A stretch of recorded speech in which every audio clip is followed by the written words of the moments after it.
because I don't know. I think she's plugged in, right? She's like, okay, we're just gonna meander, we're gonna move around this thing. So good for her.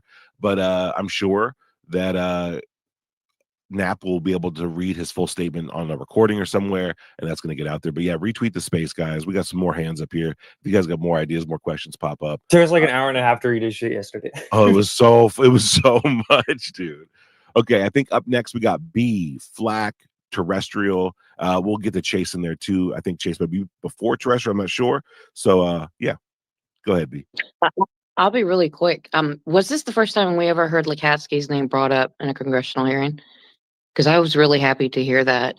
But speaking of names, I am curious. Just you mentioned that there was a 30-second delay, and that when they when he had mentioned Gaffney, that there were other names that were chopped up. And if that's so, I can only hope that the people that were there in person caught those names.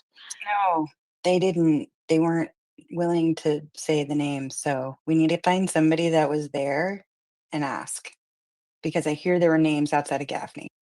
We got to get estimate. Oh no, they said I heard another name. It was like Ryder. It was a 3-letter agency person. Great work, of some Ryder. kind. Multiples. Funny, but it was Ryder, the RHY. I'm not trying to start any beefs today. Did The Knapp 30-second delay like cut them off or something. All right. I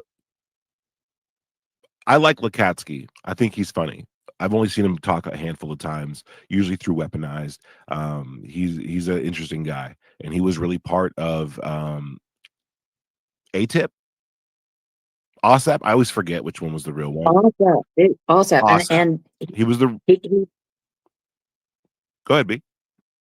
I'm just saying he's one of those antagonistic types of he doesn't want to testify. He's stated it several times. He doesn't want to testify because of the things that he knows could damage and or hurt our national security, right?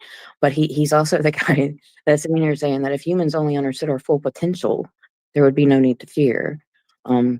If not in a congressional hearing, they have to get that man in a skiff. But it was all set. There he is. Him. Well, shout out to Lukatsky, man. Hell yeah. Real quick, it was James Ryder. It was James Ryder. Great work, James Ryder. So I was right. Hell yeah. For sure, dude. Thank you, Trish, for validating me up in space like that, homie.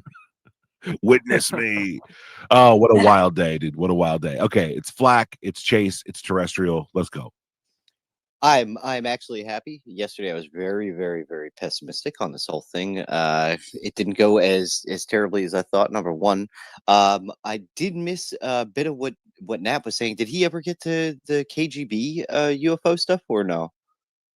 Yeah, I mean he covered. I mean those tales and stories not so much in depth with, but his stories of getting the documents out of there came up in depth for sure. Okay, all right, that's awesome. And he did point out too, only 1% of that information was public prior to today that he got.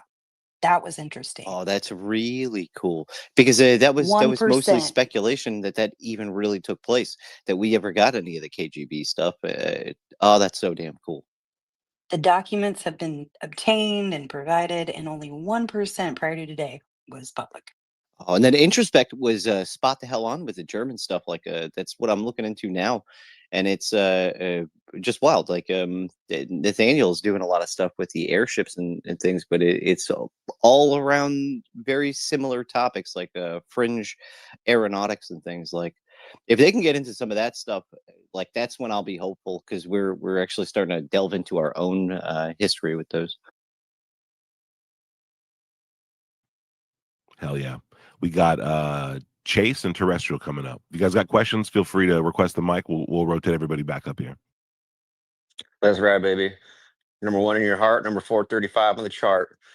A few things I wanted to say I thought were really cool about this. Again, this seemed like a very historic moment, obviously. I typically will listen to the a specific morning show, and I drive my daughter to work, and she was a little bummed, and I'm like, oh, not this morning. We're listening to the UFO Congress. She's like, and then she listened to it, and it was right around the time that Dylan Borland had come on, and I want to say, like, I was really impressed with Borland. His words, for some reason, really resonated with me, and I don't know, stoked that he testified. The thing, one other point, the Hellfire missile video. as impressive as it is, it seems like I really wish it would continue. Really wish the video wouldn't have got clipped. Like you can see that the missile come in, it clips the aircraft, whatever it is. It kind of it spins out, and then it kind of doesn't really change direction, but gets pushed out of frame, and you can't really see the outcome of that. Like I really wish you could see what happens after it gets pushed out of claim. Like they recentered on it, and you could continue to watch it go, right? Because it's hard to tell what happens after it gets clipped. So again, it's very impressive, but it's also like, well, I could see it leaves a lot of room for debunking. But yeah, like it was pretty cool. The overall vibe was great today, and yeah, it was really fun to watch. I will say that also, the first alert that I got when I woke up was Good Trouble Shows was live streaming it, and so I just opened that so I didn't have to look for it anywhere else, and How they dare had you. ads and they had ads enabled on their fucking live stream coverage, and it fucking drove me crazy. I was like, you motherfucker. I'm trying to drive down the road and skip ads every fucking 10 minutes or so. It pissed me off, but yeah, pretty cool shit, man. Kathy and I were able to watch it without ads. They Lucky lost their you. USAID funding, bro. So you gotta cut them some slack. I kid. Yeah, that video, fucking incredible. It's sick, dude. That was It's sick. so wild. Now, real quick, we got Terrestrial coming up. Then we'll get over to Gabe, and then Pepe, pop that hand up. If not, we're gonna rotate you down because we got some more hands coming up in here. Go ahead, man. Hey, Tupa, long-time listener, first-time caller. Listen, ask yourself this question. Were you entertained? Yes. I was entertained. I can't lie. There was a couple of moments throughout it. I was like, fuck, dude, I just want to go full believer again. This sounds so entertaining and fun again. I'm all in again.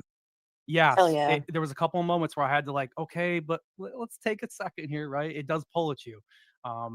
Now, like, look, if you were Arrow, you probably didn't want to be in that building. I mean, that was heavy anti-Arrow, that entire They brought the hearing. smoke. That was the theme. The Arrow bad, and we got to do something different.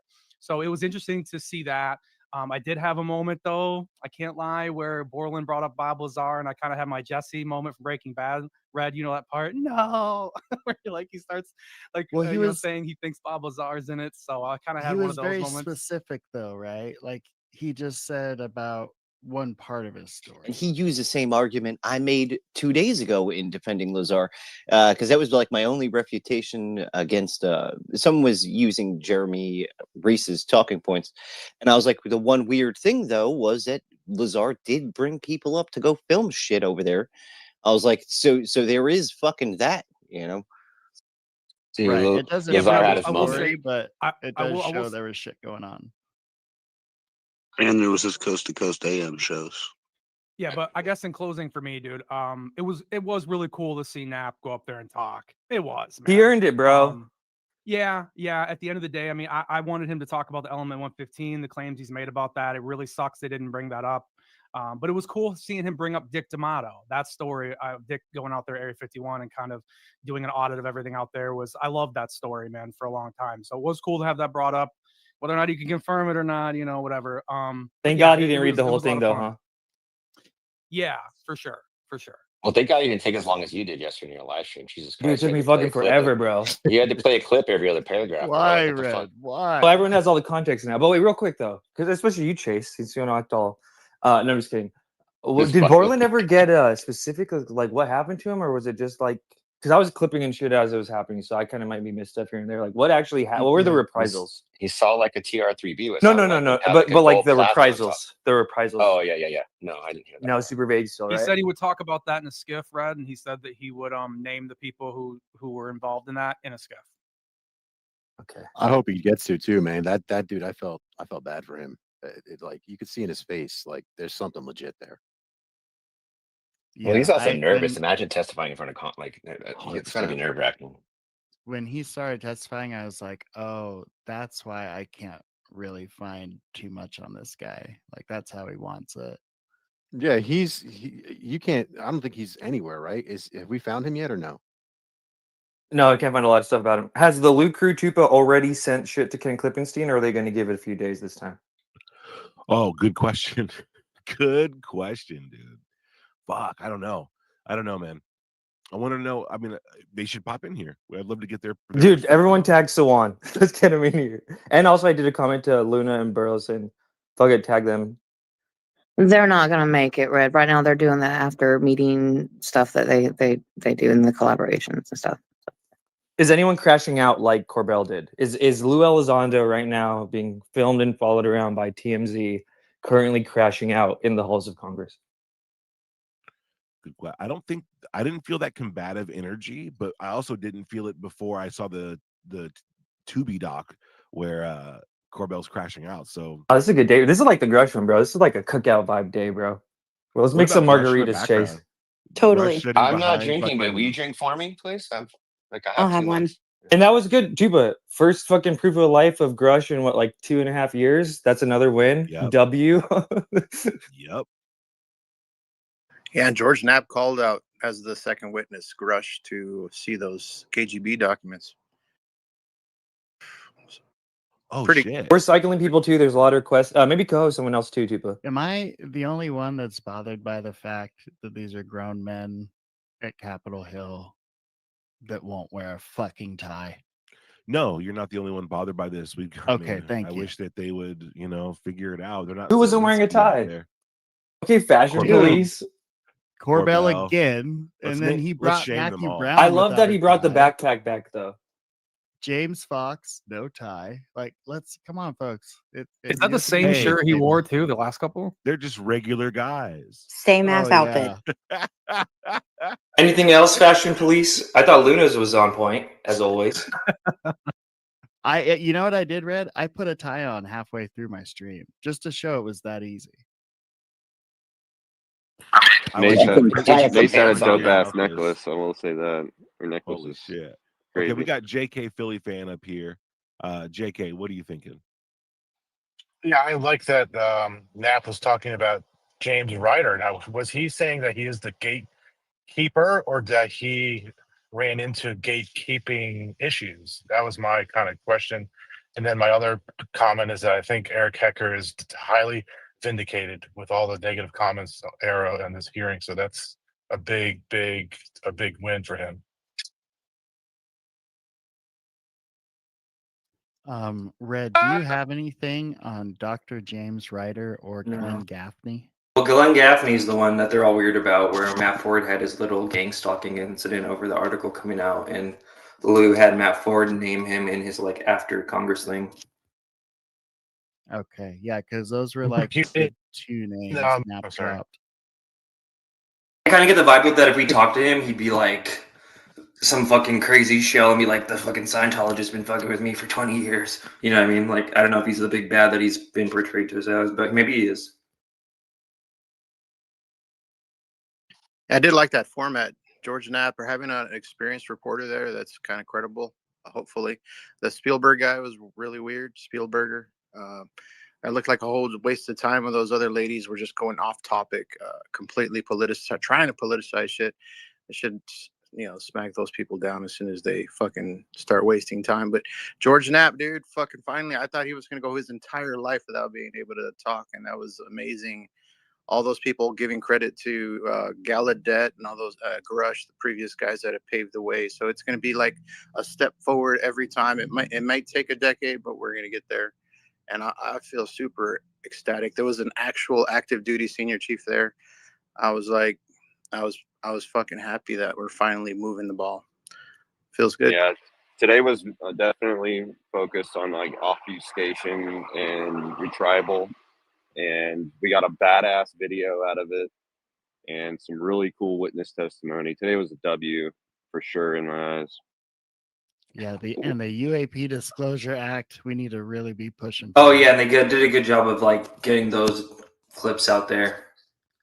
I really feel like this was like an alley-oop because it showed that they're trying to get protections in like in order for witnesses. So like if they are able to achieve that as a result of this hearing, that's going to open up like more bombshell witness testimony that will come forward and can really move the ball. So I think this is like a setup for like the movement, in my opinion. It felt like a setup with the Pogo, but like, what do you guys think about Pogo? I got weird vibes from it. I did too. I feel like agree it's a way to corral whistleblowers. They're funded by the for- Soros Foundation, allegedly. I think they need protections, and I'm glad that's a focus. But I think also it's not just protections. It's like, hey, walk away from your career that you worked on for who knows how many years. If you're a provider for your family, put that status at risk, and also your life at risk, and come forward. So I don't think it's just the protection. It's like, it's everything. It's your whole career you're risking. Yeah, The so appro- like if they have the protections in place, they won't be risking their careers because they won't be allowed to have their careers removed because they're testifying against corruption and inside of whatever branch they're in. No, you can always be blacklisted regardless of any protections. Like there's ways that they can achieve that if that's the goal, right? Like Right. you'll just be Yeah. pushed out, and there'll be other reasons you're not hired, or That's the thing. Like, how do we help them with that part of it? Because I really do feel like that's a big part of it. I mean, they're still Yes. going to have clearances and stuff like that, guys. I mean, they're still going to have some kind of connections. It's not like it's going to be free and clear on an island, right? Yeah, I guess the only way they could do that is with like financial compensation or, coming forward if their stuff was removed. Or if they could prove that those things are associated with them coming forward, then they, could get protections that way. Yeah, it's either way. I think it's going to be challenging, but I think we need to get the UAP Disclosure Act passed. But maybe that's why they're saying even when it passes, it's going to take like 7 years. I knew it was going to be good with Luna's intro. Like she came in there swinging. I felt like it definitely got me charged. Like her opening Hell yeah, statement. dude! Straight up called Kirkpatrick a liar. Yes, dude. She called him Kilpatrick every time she mentioned his name. Did she really? 100%. Kill Patrick? Whoa! Yeah. I didn't see that. She called him that at least twice. I never heard her say his name correctly. So I got to go back and look at that. Yeah. Kilpatrick's a name, so I'm not surprised, but still, it was like of all the kind of fumbles there, like conspiracy theorists, their heads are going to. Don't write that one. They're going. Is that her Groosh? Oh, is that what I said? I'm totally here for that. Oh, Skip Lou. Yep. That's her catty little game. Yep. I like this shit. How many Chardonnays deep is Papa Lee right now at Bombshells? Oh, dude, he started early today. He's done. He's already done. He's puking over his bed. He totally lost his security deposit for his hotel room. I can assure you that. He just shot out a tweet. I put it up in the nest. Baking could Definitely, I recognize there were a he's lot drunk of things tweeting said again. that. I recognize there was a lot of things said that needed to be said like in a public forum like that, like in a hearing setting that like Knapp had said and some of the other representatives had said. Just having it on record like that, it's like we've already heard it, but I bet it was very impactful to like people who aren't like constantly following this stuff. Yeah, that's the thing. A lot of Who the asked mainstream folks don't hear about all that shit. Who was it that asked whether or not each participant or each person testifying was into UFOs prior to their experience? Oh, that guy, yeah, I liked him actually. I thought that was a really good line of questioning. I don't know. Maybe it seemed like it could have been priming the audience for people who are just like trying to believe, I guess. So maybe it wasn't a good line of questioning, but it still felt informative, right? Like if that experience was something that completely changed their worldview, or if it was something they had already believed and were just kind of hoping to see or confirm it, I guess, right? Yeah, I guess the only one of them said that he believed it. The other two were like that we were open to it, and then they actually experienced it. She gave it a humanizing factor. Relatability could be established after that. She also Luna asked at one point how they thought about the video, what their feelings were and reactions were to that. And I thought that was also in the same vein, like just trying to get that humanizing factor. Was that Luna that asked that? I know the video responses was, I think it was her, if I remember. Yeah, she asked that, but did she ask whether you believe in UFOs? I thought it was her too, but I'm not Maybe. sure. Oh, Bonnie, can we circle back to the video real quick too? Because I'm all hyped on the fucking clip. Right, oh my god, dude! But it's like actually some kind of like it's some kind of doomer shit. Like we shot a fucking missile at something and it was just unfazed and just kept going. It's kind of eerie. I mean, But it wasn't it unfazed. definitely like exude like. So It's low-key like an there's stuff in the MH370 lore- type situation. It's not just a light in the sky. Yeah. It's like literally interacting Yeah, with us and like fucking with us kind of thing. I mean, it's obviously it's not a balloon or anything because it kept going after it got hit with a freaking missile. But It's I mean, a fucking seagull, bro. Yeah, exactly. But Straight one of out the of things a I want to movie, point dude. out is like in the lore, they talk about how it's self-repairing material, and when it blew off that chunk, the chunks literally followed the thing. Even when it zooms out, you can see them; they're little specks. It's like Liquid following. metal. Yeah, literally definitely not a following the object. hologram. Well, and also let's talk Definitely about not a this too. hologram. 9/11 never happened. In his testimony too, and I don't know, maybe it's real, maybe it's not. Knapp totally included that fucking story where the Russians turn into stone. So like, it's fun and games, but also there's some doomer shit here, bro. Just saying. It's a very interesting story when you read it. I did it for one of my videos, like read all the way through it. It's pretty wild. The one where they turn them all to limestone. He told that story just for Shane. Yeah, that missile was not just any missile; it's a Hellfire.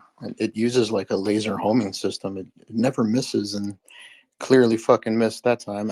Someone with really good video editing skills needs to like point out like this is the missile, so the people that the normies that watch these screens are able to understand what's actually happening. I mean, it didn't miss it though; it hit it. You could It see it didn't miss roll it, over. but it made kind of clipped it contact. more than it direct hit, right? But then it kept going, dude. The thing kept flying. Half of it got blown off. Like, There's kind of a little bit of that It human. flies out of frame though. It flies out of frame. There's a little bit of that human vibe right now. Like, we No, could when fucking it- hit it at least, though. You know, we got deflected, yeah, but hey, at least we were able to fucking hit it. We And if you know when it zooms out, you can see it continues to fly after it's been hit. So I From a agree with you different though, Chase. angle, I though. can't tell. Yeah, you can't tell if it's really falling though, or if it's flying at the same altitude. That's what I don't understand about the video yet, and I'd like to see Yeah. that. That's why I'd like to see it go longer because from the upward angle, it could be going down, and the parts are following it down. It's not Yeah. dragging them. It doesn't appear to look, the video is descend, cool, but like I don't want to jump to too many conclusions with it too quick. But it is cool, yeah. Paranormal Chris is making a big deal saying it didn't detonate, and because it didn't detonate, it's fake and it's a drone and blah. They're already debunking. The Which shit out of debunker it. is the most on Suicide Watch right now? Paranormal Chris. Don't those missiles self-detonate? Mick Whoops. Maybe I don't know what I'm talking about. Don't shoot the messenger on this. Trick question. though, but I think- Trick question. This is a hearing day. Stop ruining my fun. I did see, and it could be true, might not be. I don't know about the Hellfire missiles, but there might be, I think, a kinetic version of that missile that doesn't blow up like that. So it all I don't depends on the know. round. Once you have to see. I mean, don't it could know. I always also thought that they disable the blew up with warhead. Are you aware of anything in the government, United States government arsenal that can split a Hellfire missile like this? No. I mean, And I do, but do whatever you may not. blob thing it did and then keep going? Nothing? well, Nothing. All right, how about you, Chief explanations why it didn't explode. Nothing to my knowledge, man. Okay, and how about Yeah, you, they Mr. self-detonate Borland? whenever they want. I prefer to answer that in a skiff. But that's a Hellfire missile smacking into that UFO and just bounced right off. And it kept going. It kept going, and it looks like the debris was taken with it. Yeah, what the hell is that? So again, I'm not going to speculate what it is, Yeah, I mean, I but could the probably question dig it. I could is, probably dig it up. It would Does take this me a couple hours. video Like, scare you however guys? ship it. Yes or no? When I said the technology, Yes. I meant the technology of the target, not Nat? the missile itself. I had a different reaction. I was really happy that it got out. Thanks for providing. Curiosity kills the Congressman. cat. All right, Mr. Moore. Which, by the way, isn't that the one that MH370 is filmed with? And the Lu 3 Orb video? Just saying. The one where they hit the ships hit the warhead head and it nullifies the entire The bomb. MH370 You remember videos that are video? CGI. Fucking get over it. I'm not talking about MH370. I'm talking about the one where we shot a nuclear bomb at somebody and the UFO went around it and hit it with a laser, and then it was just a dead warhead. Oh, that fell in was the ocean. Oh, are you talking about the test? The Atlas test? Yeah, that was the Now one. that's a different story. But that was also brought by Greer and had some military corroboration for that one, right? What about the ones in Iraq where they're sitting there and they're stationary and they get hit by the missile and just it doesn't move? Have you guys seen those? I don't think so, actually. I'll look into them. No. What do you think, Stormfront Gaming? What was your highlights?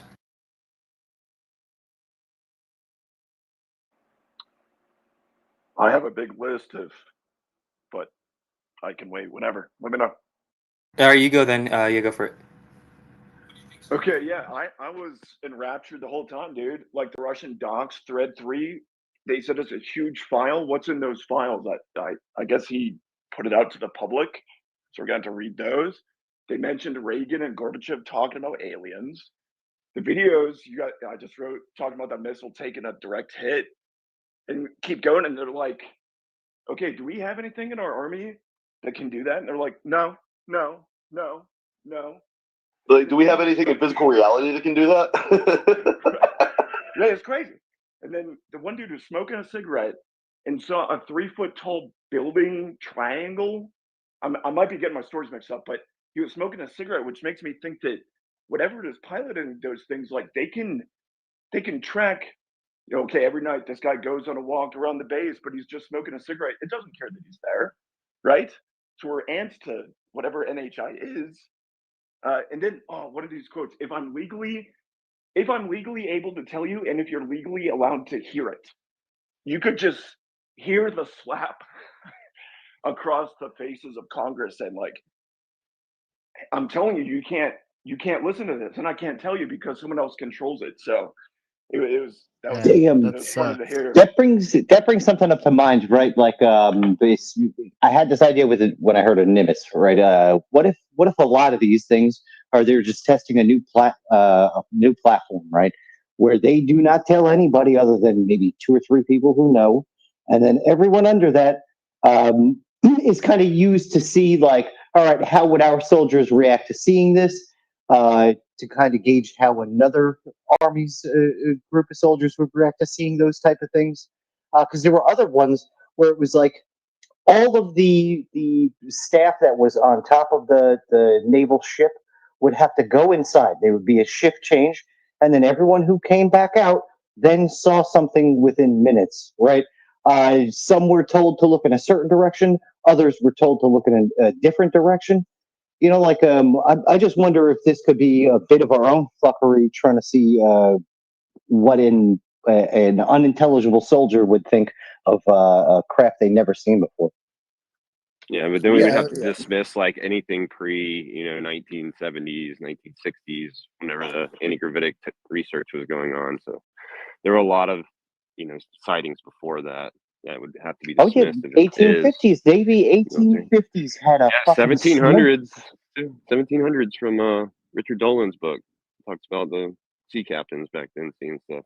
Dude, underwater ones with lights, which was real weird to me because we weren't anywhere near that technology, even militarily in the 1850s. You know, like, I don't know, shit is real strange because then it was transmedium too. I saw a couple where one of the commanders was explaining how the thing came up and out of the water. They seen lights under the water. A craft came all the way out from fucking nowhere. Seemed like it docked, right? But only he called it telepathically, where it was there was no cords, no nothing. Where one was hovering over the water, the other one was still under the water, and then they both rose and left. Like the other one left the water and then fucking took off. This is I believe 56. Yeah, I didn't like that the chairwoman was saying most of these things are probably secret tech. I'm like, it's just been going on for over 100 years. I don't think we had any gravitics in 1800s. Well, half the panel thinks it's literally angels and shit, so it balances out, I think. Also, everyone retweet the space. There's 230 people listening, only 50 retweets. What are you doing? Retweet it, or else we are kicking you. My bad. I always forget. We are going to remote view you poo and draw a picture and drop that in the comment. Boom. Well, I'm not. Flack's going to do it. I'm not going to do it. I don't have We're that doing power. toilet bowl remote viewing today again. You know, I still have like 40 drawings I got to finish from yesterday. Chase, was it you who was like? I intentionally did not. Yeah, I took up. I know what you saw. Chase, it was you the other day. You were like, they need to do what election says. Like, either you drop trout, bro, or you go home. And they dropped trout. I think it was crafty. I don't know. Yeah, I don't know if they said that. I don't know if I said that, but yeah, no, they really did. They came. They brought it. So it was cool. Hey, Red, check they came. Red, check your PMs. I totally forgot. Tabak, Your mind out of the gutter over there. Tourette's. How's it going, guys? Red, I you'll have sent some the of that video. Nimitz whenever It's in you your want. PNs. I don't know how to put it up in the nest. Yeah, I think we'll probably get a better quality video too, because I feel like that was like a video of a video, being streamed. So hopefully we'll get the actual thing sometime soon, because it had a lot of glare on it.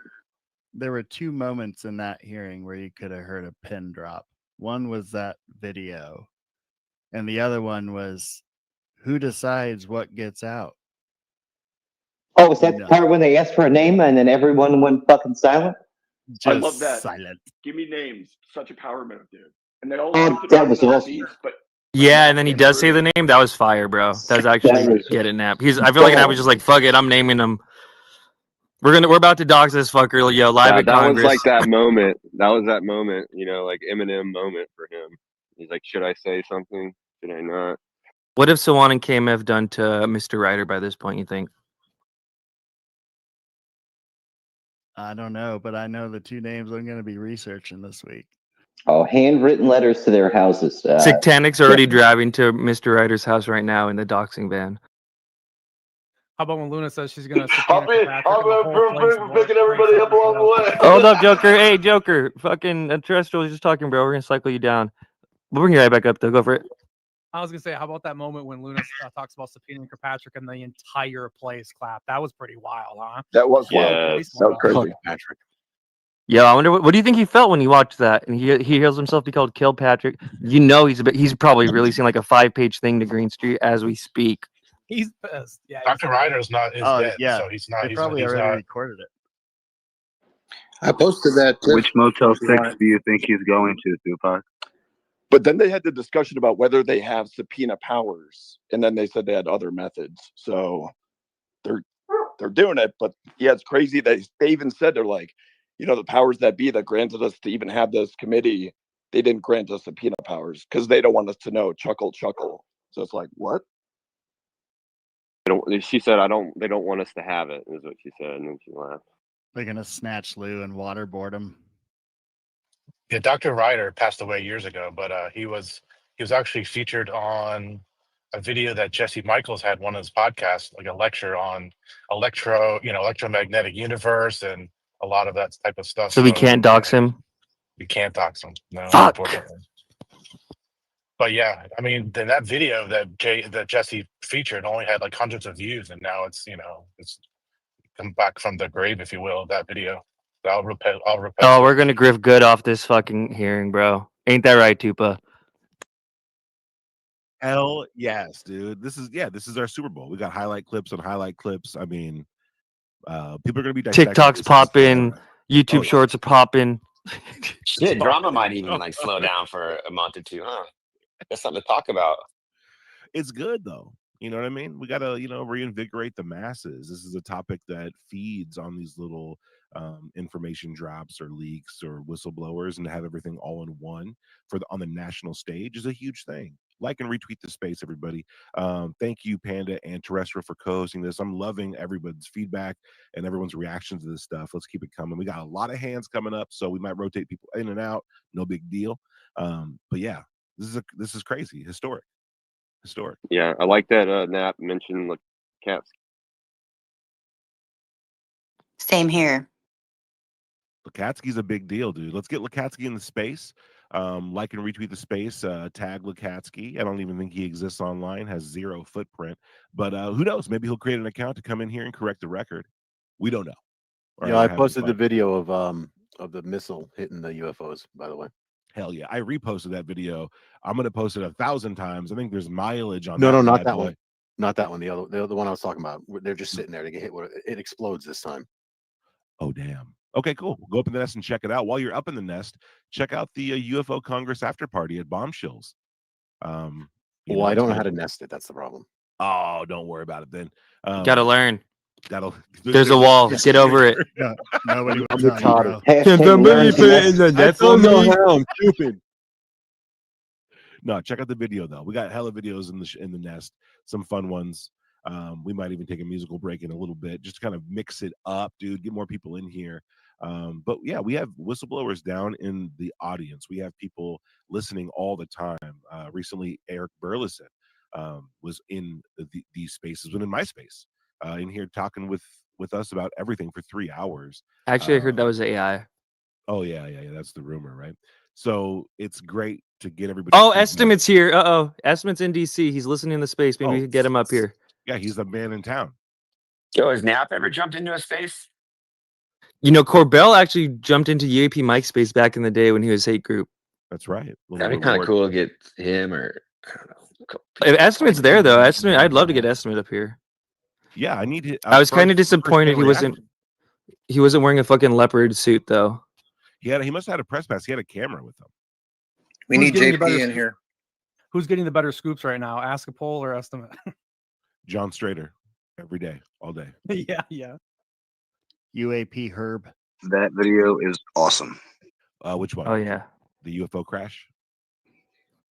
The after party of the Bombshells Bombshells is awesome. Okay, I hope they use that for their own commercial. I won't sue them or anything. I just ask for free drinks whenever I show up. That's all.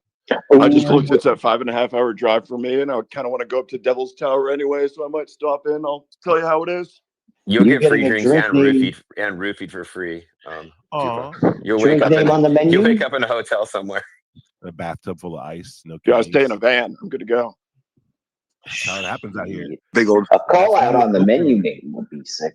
You know, like a tupa fucking. Oh, Tiff wants to speak. Okay, we're cycling people. Yo, sorry, we've got a lunch request.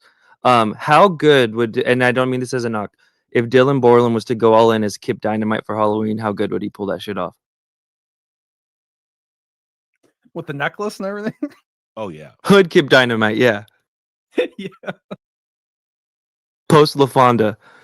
Tiff, welcome, our dearest mom. How are you? And then Zim, what were your thoughts? Fantastic. Are we activated today?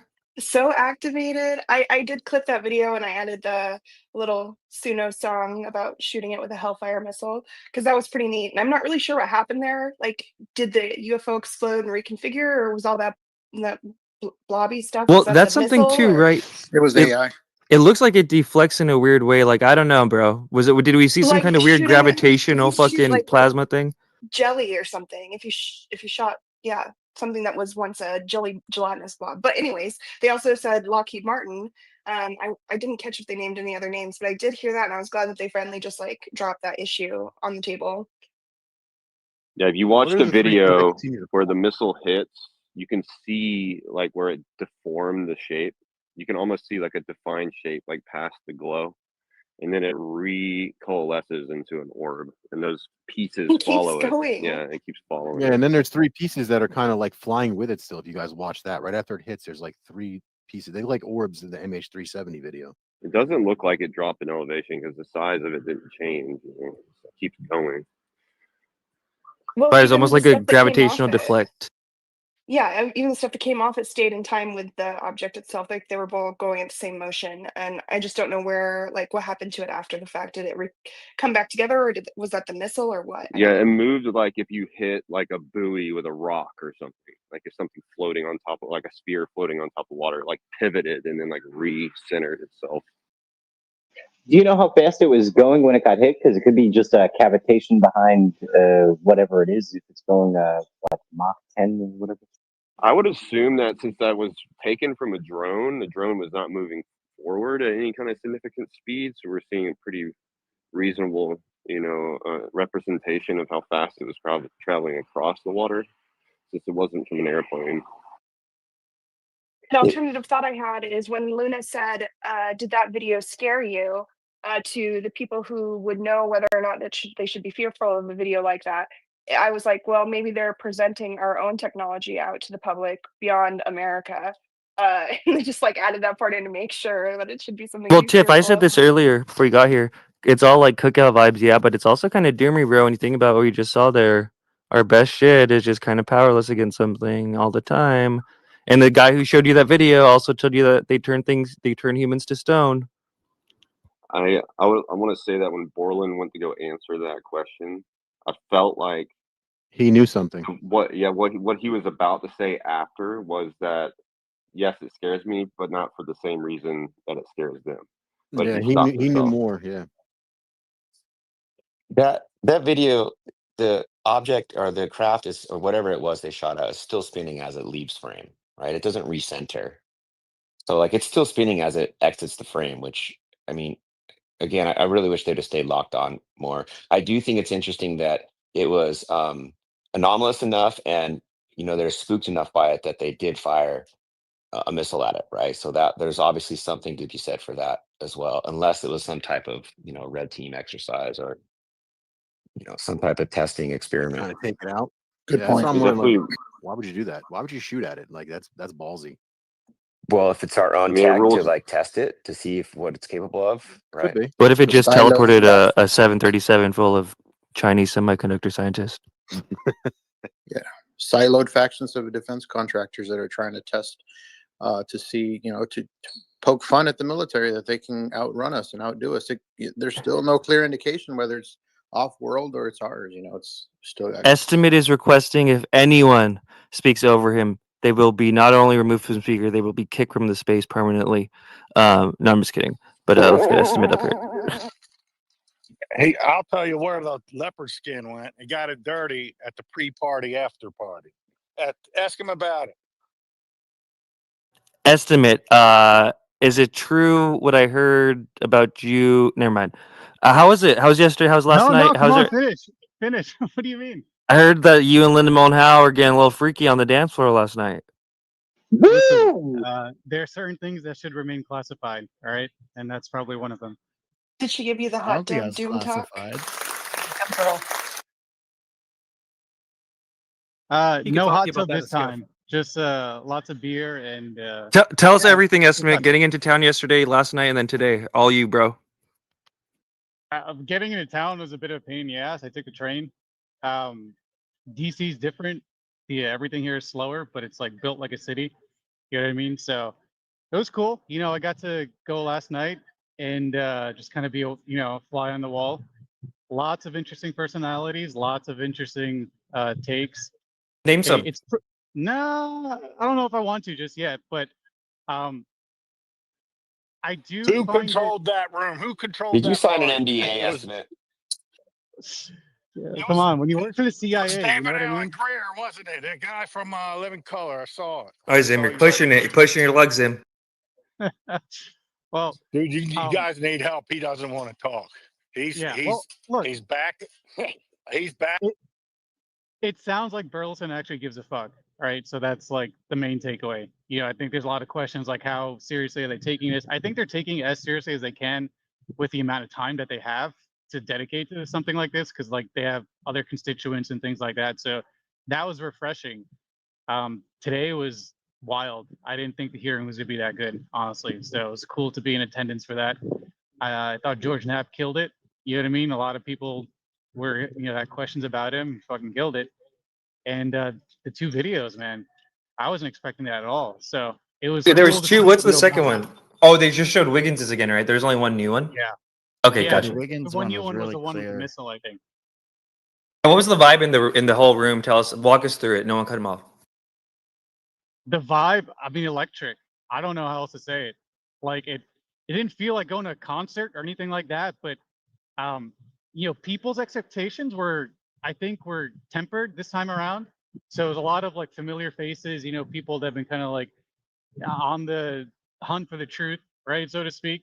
But afterwards, man, I mean, I don't think anybody expected that hearing to be that good, right? And I'm sure people disagree with me on that, but like a lot of people were just like, holy shit, that's got to be the best one since the first one, and I mean, being up close to some of these people, like it's different. Like you see their testimonies when you read them, you hear them, right? And like you see it on TV. But when you're up close and like you see their mannerisms and the way they try to talk about something that they saw, it's wildly different. And I thought that I didn't think I'd be like this way, honestly. So it was a great experience, like just deep down on a human level. I was also like kind of working for the CIA, so I had my duties to do, so I wasn't able to like really take it all in. But I mean, damn, man, I wasn't expecting it to be that good. How close did you get to Grush? Oh man, pretty close. But he was there for. Did you smell him? No, he was there for like a split second though. Oh, he wasn't there the whole time? No. Oh, okay. It's kind of like at the beginning. How tall is he, like in real life? He was wearing. Bar. Hard to tell. Hard to tell. He was pretty far. I was closer to like everybody else, pretty much. Did you see any? So was Lou there, or Sawan, or Milkfire? Any of the boys? No, no sign of the boys. At least not that I can see. Was there any sign How that about? Grush was in fact Valiant Thor? I mean, I don't. That could be a possibility. I'm not sure. Extra fingers, extra fingers. Yeah, you guys didn't see me on any of the broadcasts, right? I hope No, not. no, I saw you in a like a behind the scenes photo of Okay, like good. before it started. All right, perfect. Yeah, well, you were on the side, right? Were you like a filmer guy? You weren't like sitting in the thing, right? No, I was a guest. I was an attendant. Oh, you were seated. Okay, I guess the picture. You must have taken a picture before you did that, right? Where you can on the No, side.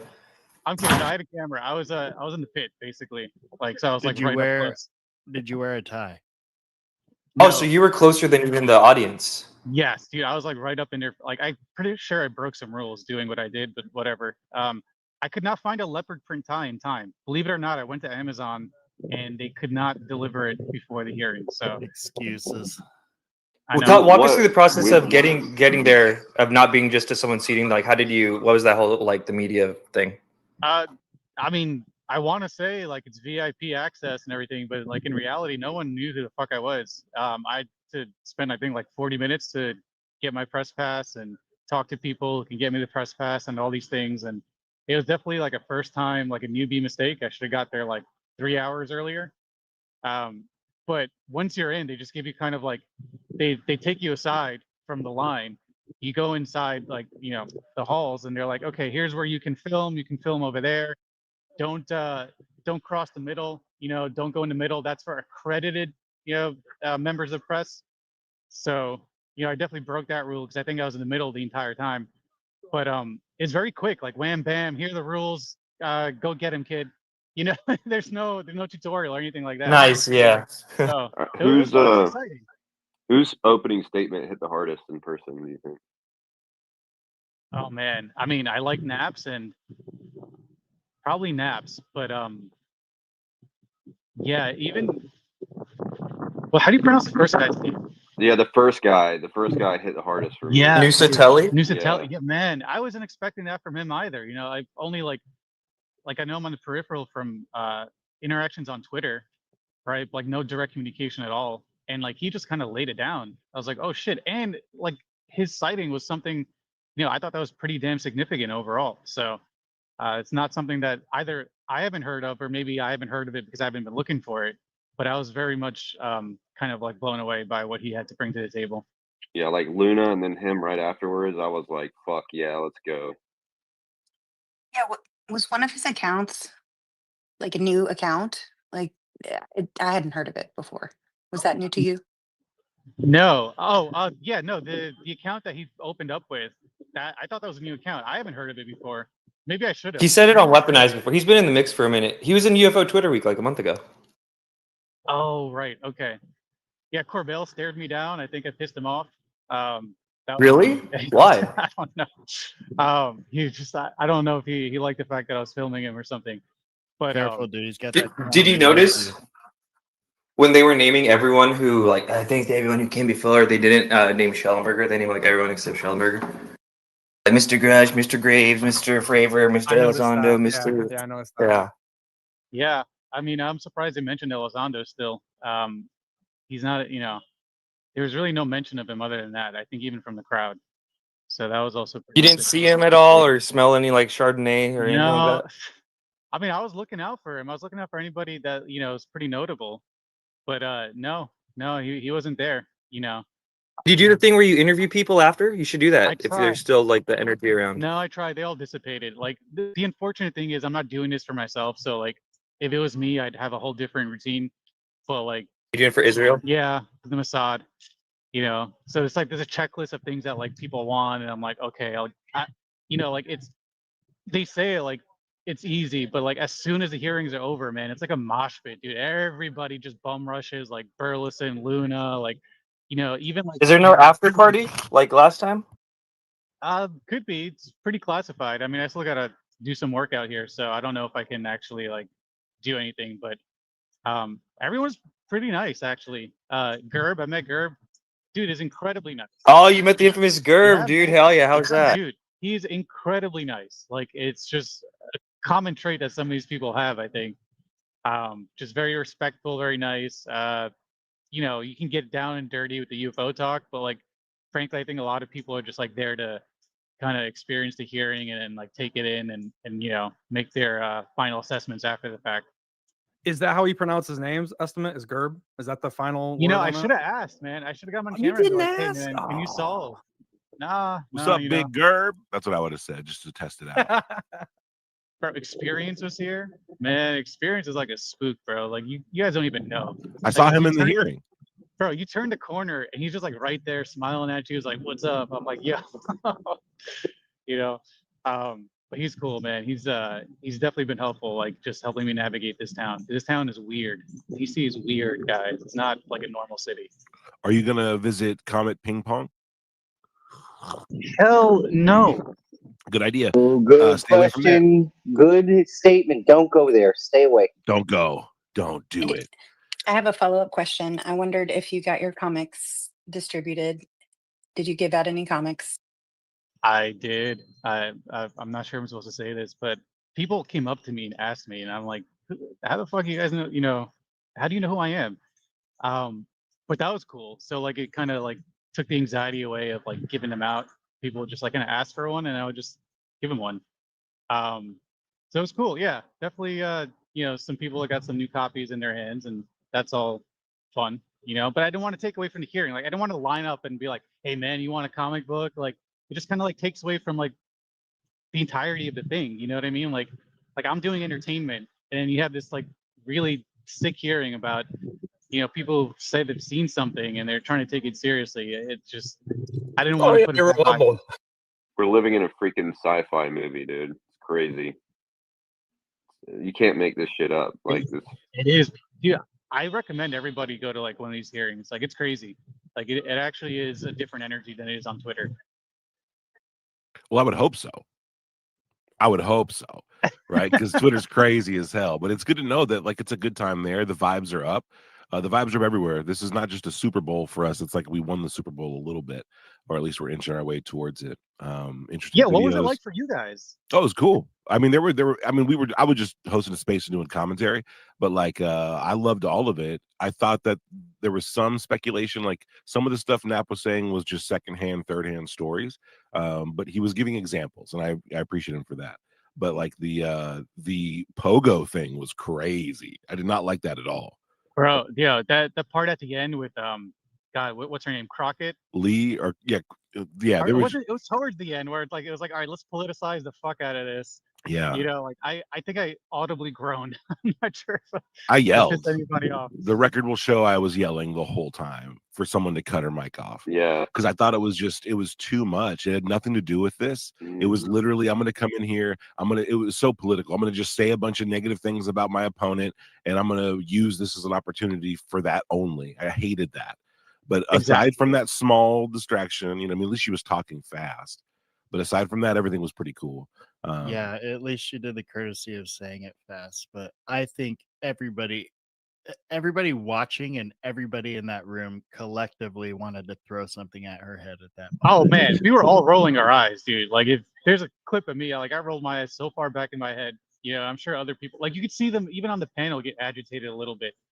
But you know, being that close, and I guess I'll just close off with this. I don't want to take up the space, but the conviction in some of these people, man, in person, it's just it's different. It's not like you're watching it on TV or something. Like, you feel like they believe that what they're saying is the truth, you know, and that kind of conviction is really hard to gauge, I think, unless you see it in person. So Was it like any of them just audited like 20 minutes before? Was it like the Jake Barber interview type shit? Like people were like activated?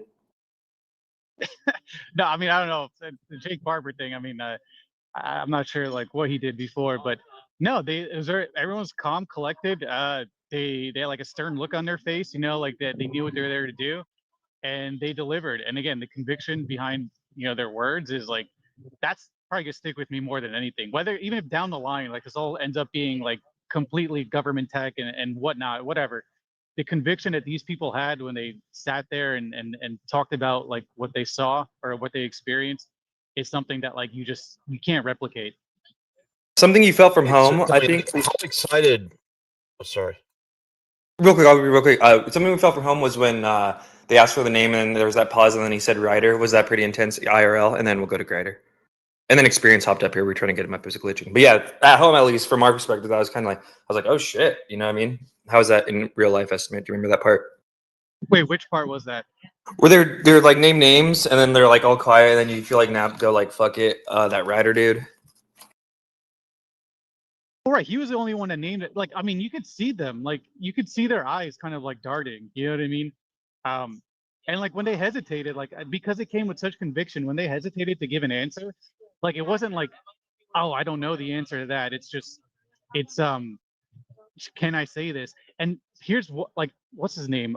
Boylan, right? Like I was not expecting to empathize with him as much, man. Up close, like that dude is shook about whatever it is he's talking about. Like you can, I'm sure you can visibly see it on camera. But Does like, anybody know what the fuck happened to him though? Like I feel like it's all just alluded to. Does anyone have even like the smallest inkling of like what actually He happened? listed all the stuff that they did to him. Did he get Havana or some shit? He kind of got the eye of like, what? Did you get MK Ultra, bro? Are you good? Dude, well, I think that he got stripped of his clearance. If he had a clearance, I know he became unemployed after the fact. But like the guy talks like he's been through some shit. Like it's not like, hey, I saw a UFO. Even like there were some times like where he wanted to continue his answer, and he, like they just cut him off just for time, not because they were rude or anything. You could see like he really wanted to say it, and like he was conflicted. Like, should I just keep going, or can I even say this? Like, Well, let me ask you honestly, since you were there IRL, gauge it between because I think it should just be asked, right?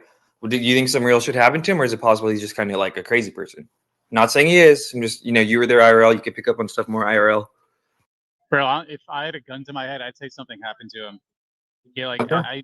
the guy just like he had conviction, but he was shook, and I don't know what that is or what that's about, but or, like it could be related to like his experience after trying to report his sighting, but the man was shook, and it's I guess it's compelling when it's like that, right? But it's hard to pinpoint why or why someone have that kind of behavior. So I'm not gonna necessarily do that, but yeah, that's my answer.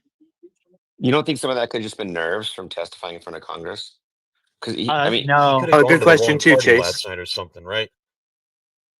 I He mean, could I have been thought out that at late first. partying with like the wrong, I don't know. He could have been like taken back to like the Greer party, the Greer after party last night. With all the weird shit that goes on at that place. So I'm just saying, With the Molly and the psionics and shit, and just woke up a little Dude, you late. don't even Yeah. want to know, man. Oh my God, CE Well, there trauma, was one specific question. No, there was one specific question when they asked him, like, hey, does this scare, when they were asking people, like, should we be worried about that video, like what you saw in that video and that capability? And I think his first answer was like, I don't know if I can talk about that, or like we'd have to have a private conversation about that. But you can tell he wanted to say something, and he I could almost tell you did. if I'm scared in a skiff. Yeah, something like that. And then like he wanted to say something else, and he was just about to but like you can see he was conflicted about it, And then they moved on, and he kind of like looked down a little bit and kind of like still wasn't sure if he should speak up or not, So I don't think it was nerves. I think whatever it was just something related to him. Estimate. Here's a sense I got today, and then we'll go to Zim. Actually, we haven't heard from Experience, and then Zim. So there's this Fiesta vibe, right? Cookout vibe, yeah, Super Bowl vibe, but then also kind of Doomer vibes with like the contents of that video, right? Like one of our best things, right? If it's as presented, right? Who knows? It might get debunked or some shit. Like kind of eerie, right? And then like what you said too, she went through the line of all of them, and they pretty much all said like, yes, this scares me. Was there any kind of like dread or doomy vibes in the room during that time? Hell, you could hear a pin drop.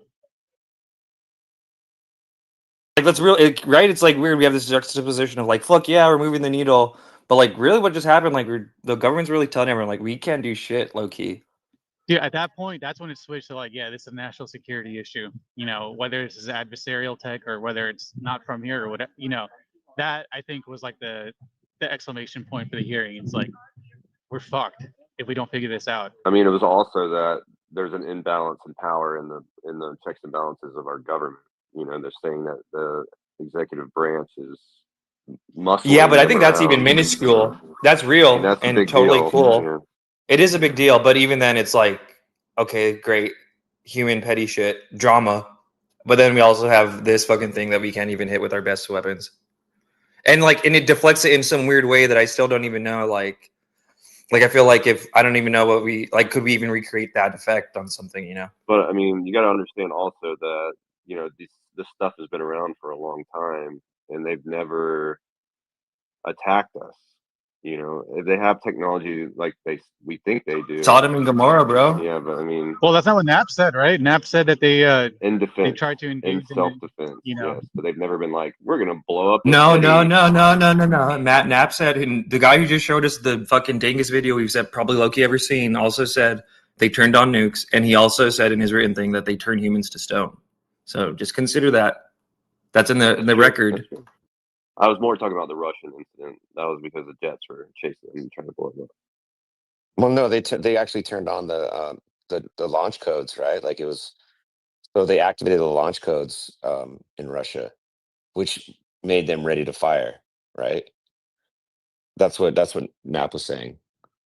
Yeah. So it's like the opposite of what happened over here, allegedly. Right. I know. I feel like low-key probably just happened more like that one story you hear about where like the guy like saved the world because he didn't do through. I feel like that low-key was a UFO thing, but they don't say it yet. Can you imagine all you have to do to decimate an entire global population is set off one nation's nukes and then trigger, like the end of days, basically? That's scary. That's a possibility. So it happened on Mars. Yeah, it could be. It's almost even scarier than shutting down our nukes, because at least that's like a defensive maneuver, right?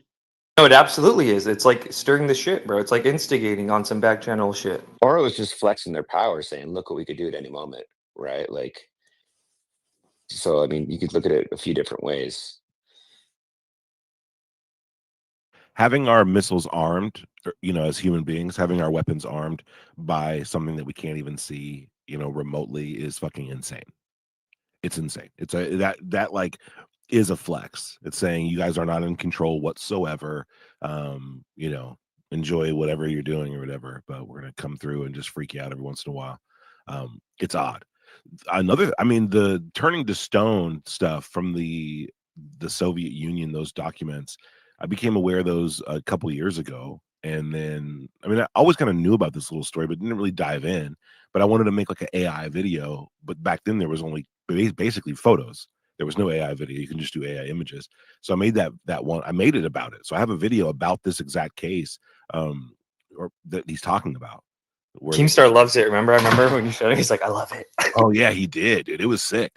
I might remake it with video, but I'll repost the thing out here so you guys can check it out.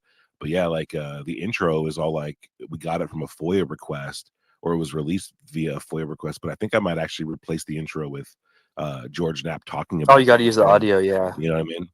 And then we'll see. But it's a really interesting case. These guys were out in the mountains, and it's they're soldiers, and they're just doing like training or some shit, and they come across a UFO hovering above the snow, and they're like, what the hell? And they're freaked out, but they're watching it, and then one dude launches a missile at it. Like he just has some kind of like RPG, like a rocket propelled grenade, and just like hair triggers and shoots it, and then it hits it, and the thing falls to the ground. And out come these beings, and then these beings like start attacking the soldiers, and they just basically like blind them. They get very bright. There's some light around them, or they're emitting some type of light, and it blinds them. And then two guys run behind a tree, and they're like shielding themselves from it. But the other people, everyone else was just kind of covering their eyes, and everyone else who was physically in the space, not shielded by an object, was turned to stone. And the two survivors just ran off. You think they still have these statues somewhere? Like they kept them? 100%. If this really happened and they were stone and not ash that were just kind of like in place, then yeah, they'd have it. That's what happened to the terracotta soldiers, bro. They're in the Vatican. And we have that light technology, though. It's called the Dazzler. The Chinese have one that's a bit better than ours that has been complained about for like human rights violations, because from up to a mile away they could blind you permanently. They worked on in the 50s, 60s, mastered in the 70s, and then I don't know really. Tuba just put y'all on games, so if you ever see one of those, remember, it's not good enough to just cover your eyes. Got to get cover first. Also, people always say like, "Oh, that's it was like tabloid or whatever." But I'll point you to some of my videos. National Enquirer in America was totally part of the op, and a lot of the best stories are laundered through the guys like, "Oh, it's just a tabloid, bro." Jesse Marcel's first interview was in the National Enquirer. The first American coverage of the Colares UFO flap, which I think is one of the best documented cases ever, was in the National Enquirer. So just because like it was in a Russian tabloid, like doesn't necessarily discredit it, in my opinion. But wait, experience. Can we hear you? I haven't heard from Yo, you. You were there what's up? today, or how was it? What's up with you, bro? Yeah, I was in there for sure. I made Give it us your in. fucking everything, bro. Walk us through it. So don't let Estimate like fool you. He's being tapped on the shoulder by all the big wigs for his amazing camera work. The man was in a crab pose, with his legs in figure four, like getting all the shots. He got all the angles. I seen it up close and personal. The man knows how to use the camera. He's got some excellent footage that I'm sure we'll get to see at some point. But nah, it was cool, man. Like I thought it was better. To me, it's better than expected, just because I didn't know what to expect, to be honest with you. So I just kind of kept my expectations low, and I think everyone kind of delivered in their own way. There's a couple cringe moments for me too. Like I'm not gonna front, but What were the cringe moments? And then give us the highlights. just for me, and this is me personally, so this is my perspective. I didn't like Lazar getting mentioned. I didn't like Greer getting mentioned. Like that's just cringy for me personally. You know what I'm saying? Agreed. Other than that, I think everyone's testimony was pretty solid, man. I didn't know what we were gonna get from Nusatelli. I think he came off well.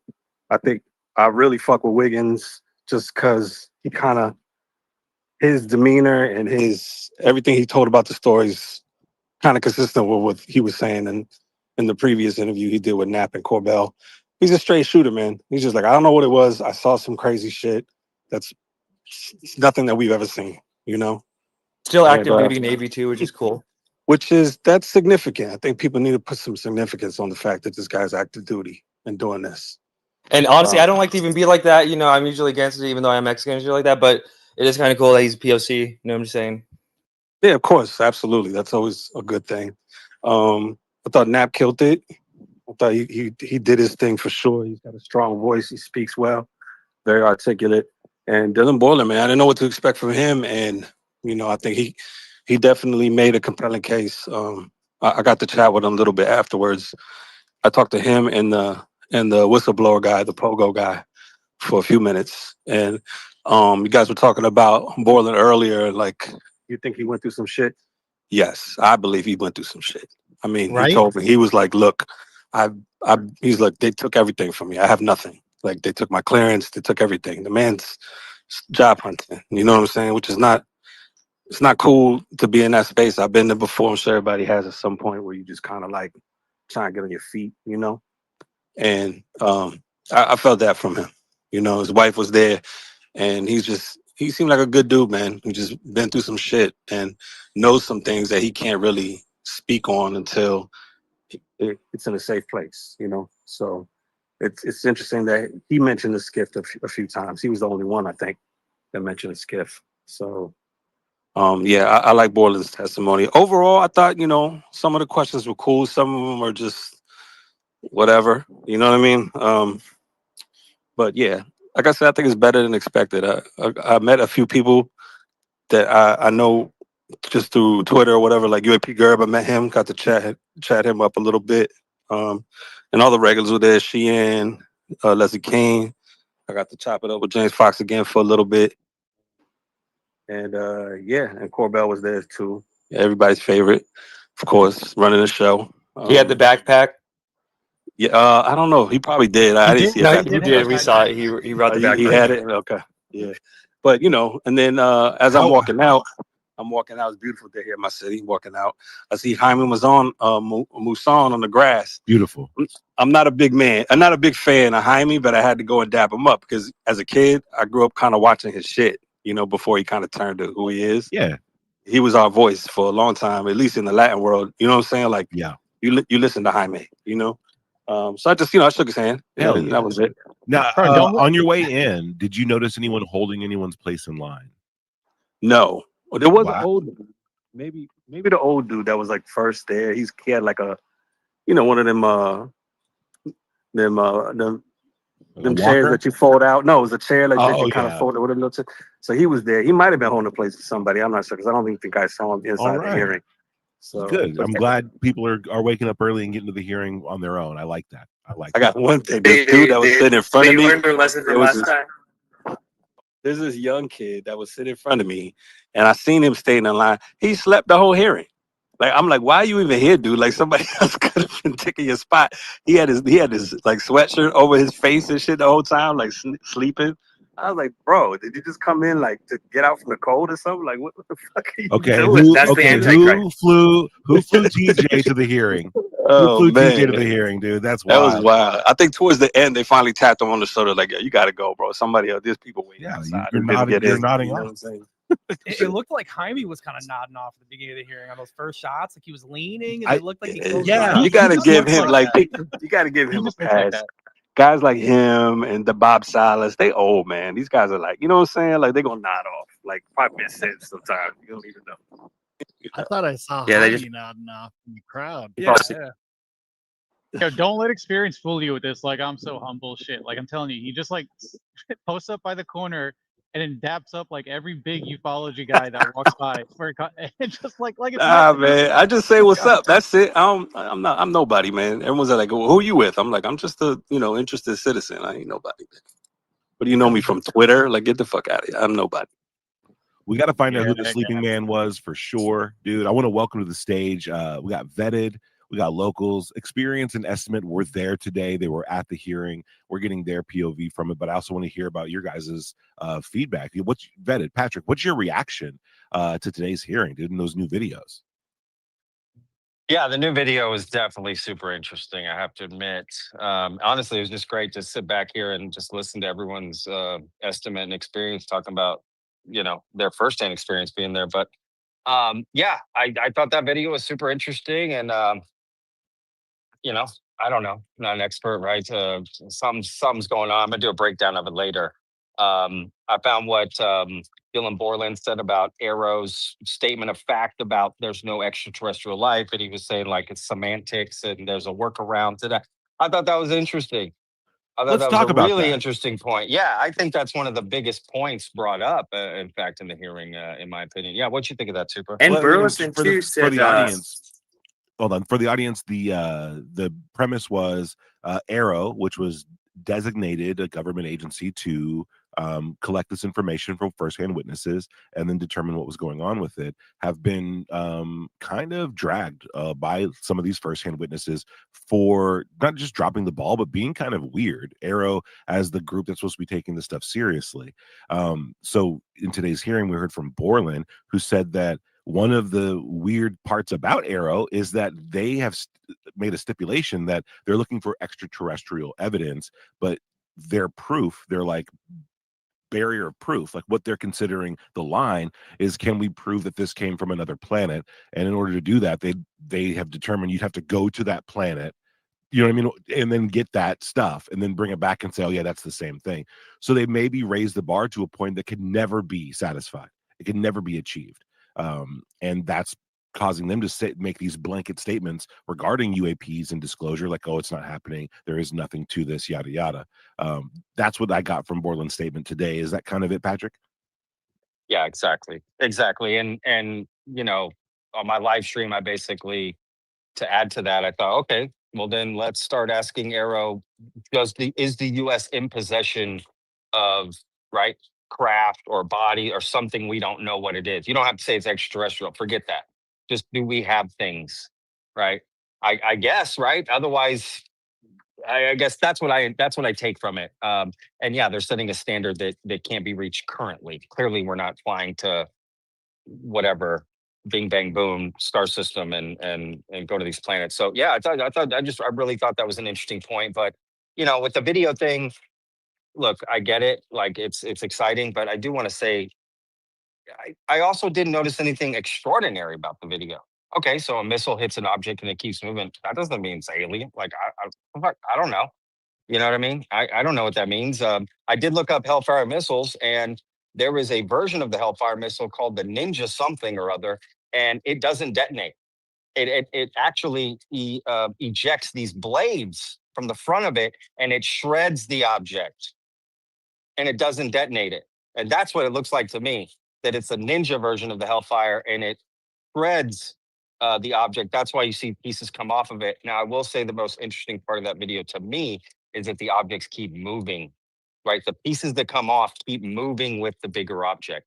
That is interesting. And I think that's probably the biggest thing to focus on in the video. I agree. I agree 100%. There's no way to determine what it is for sure, but the fact is that like, it is presenting some kind of anomalous thing. As far as a video from the government, most exciting so far. We have contact, Yeah. right? Yeah, I Most agree. exciting. I mean, we have Yeah. literal contact with some type of Yeah. weapon of system. Yeah. That's Totally. crazy, but I think I you're agree. totally right to be guarded here and say, okay, well, we have an object, we have this thing. But yeah, very interesting, dude. Good research on that Hellfire missile that shoots just kind of like those. I've seen that before. It's just supposed to shred whatever it hits, not really being explosive. And you do kind of see this debris, right, come off of the object when there's contact, but no explosion. So it kind of fits the bill. We do have locals in here who might be able to give us some information here. He's a veteran and in the mix, and we're glad to have him here, dude. Locals, what do you think about this video? What are your thoughts and reactions on this this hearing? What up, dude? I think you guys have a reason to have some victory here. I think that I was talking a bunch of shit last night, saying how I was gonna rush in and talk a bunch of shit and laugh at everybody and be like, haha, you fucking retards, here we are again. But this was definitely not what I was expecting. This was definitely a bit more at least, there's a new video. This is like, okay, this is my reaction right now live, right? So I may change down the road, okay? If it turns out that this is just a bunch of bullshit and the video is, I don't know, somehow it's fucking glare and weird rotation and all this weird shit that Mick can fucking do the math on and figure out, then I'm gonna go back and side with him and say the whole time that I knew it was all bullshit. I'm not going to hold you to it, bro. I'm not going to hold you to it. But for now, the thing that to me that's weird is if you look just right after the impact, I'm looking at your video too, bro. Just after impact, it looks like there's like the object itself has sort of like a fluid movement to it. You know what I'm talking about? Yeah, it wobbles, so like it doesn't explode. It's not rigid. It's almost Exactly. like a blob Yeah, got there's a hit. fluidity to it. It Yeah. looks Looks like when water droplets collide in zero gravity. Yes, Totally. exactly. Yeah, Yeah. that after kind of reactionary effect where it like recalibrates its shape. It's weird. And I can't explain that because it's a hard object, right? Like the missile hit it and deflected off of it. So obviously there's something physical there. Really weird to me, dude. I saw that and I was like, oh shit. Because up to that point, I was like, okay, this hearing sucks. Because like even with Wiggins' video, like I don't know what that is. It could be anything. It's just I didn't see anything like super extraordinary with movement or something that really kind of like was odd to me with Wiggins. And I think Wiggins is credible. He seems very honest. But I didn't have that same vibe. But once Burleson dropped that video, I'm like, okay, this is like a new Tic Tac for me. And I was really into the Tic Tac when that first came out. And then, not so much anymore, but we'll have to see where that goes. But definitely something new, something interesting on that aspect. I will comment to Borland, go back to my skeptical side now. I'm going to put my skeptical hat back on. Borland seems off to me. He just something about his mannerisms, the way he talks, the way he's sort of kind of inserting himself as like the secret SAP expert on everything. Like they were like, Woe Vinny made a post here where they were basically talking about is it possible for these technologies to split missiles? And he's like, oh, I'll bring that up in the skiff. Like he knows. I don't even think the missile head split. From what it looks like, it just didn't. The munitions didn't detonate on impact. But he just something seems off. And then for him to say that he was in a smoke pit, outside of his barracks, and he sees this giant object, apparently like 2 stories in thickness, and it hovers for like 15 minutes at Langley, and nobody else saw it. To me, that's like, no, that's a no go. It's a long period of time. Like That's a long period of Yeah. No, 2 to time. 3 Well, minutes wait, he was he underneath it. but he said that so it rose up, and then it lifted to like commercial airline height, right, altitude, and it looked like a star at that point. And then you said it took 15 minutes before it headed off over the ocean slowly, right, drifted out that way. So Right, like but it wasn't. It would have yeah, just I been a see what you're bright light, saying. probably. Yeah, so you're saying it wasn't in close proximity for 15 minutes. It was like 15 minutes before it left visual. But Yeah, he but said he was underneath it, local, for 2 to 3 minutes with the encounter when it was a yeah, triangle so above even him. 2 to 3 minutes, right? Like he was saying, he was describing it. He's like, oh, it had like 4 lights on the corners. It was a square, and then the center had a larger, light in the center. And he's going into these huge descriptions, and like I guess there was like some like gold coating that was coming from the top to the sides, which I don't know how you'd see that if it was like He was, I think, talking like a plasma, like a kind plasma of, or something. yeah. All this crazy stuff, right? And like, to me, it's just, I don't know, man. I've been on bases, bro. There's people everywhere. Hey, what Especially at did a you think barracks. about Perry's questions to him? Because I think they were regarding that, like, and no one else saw it. He said, he goes, no, he goes, that's unfortunate. Yeah. He was kind of like prying into that a little bit too, because I think it's something that should be acknowledged and right away put it on the front. Like, listen, I know it's going to sound crazy that no one else was there, but this is the typical rotation for this base, and this is the way that kind of thing can happen, and that's what happened.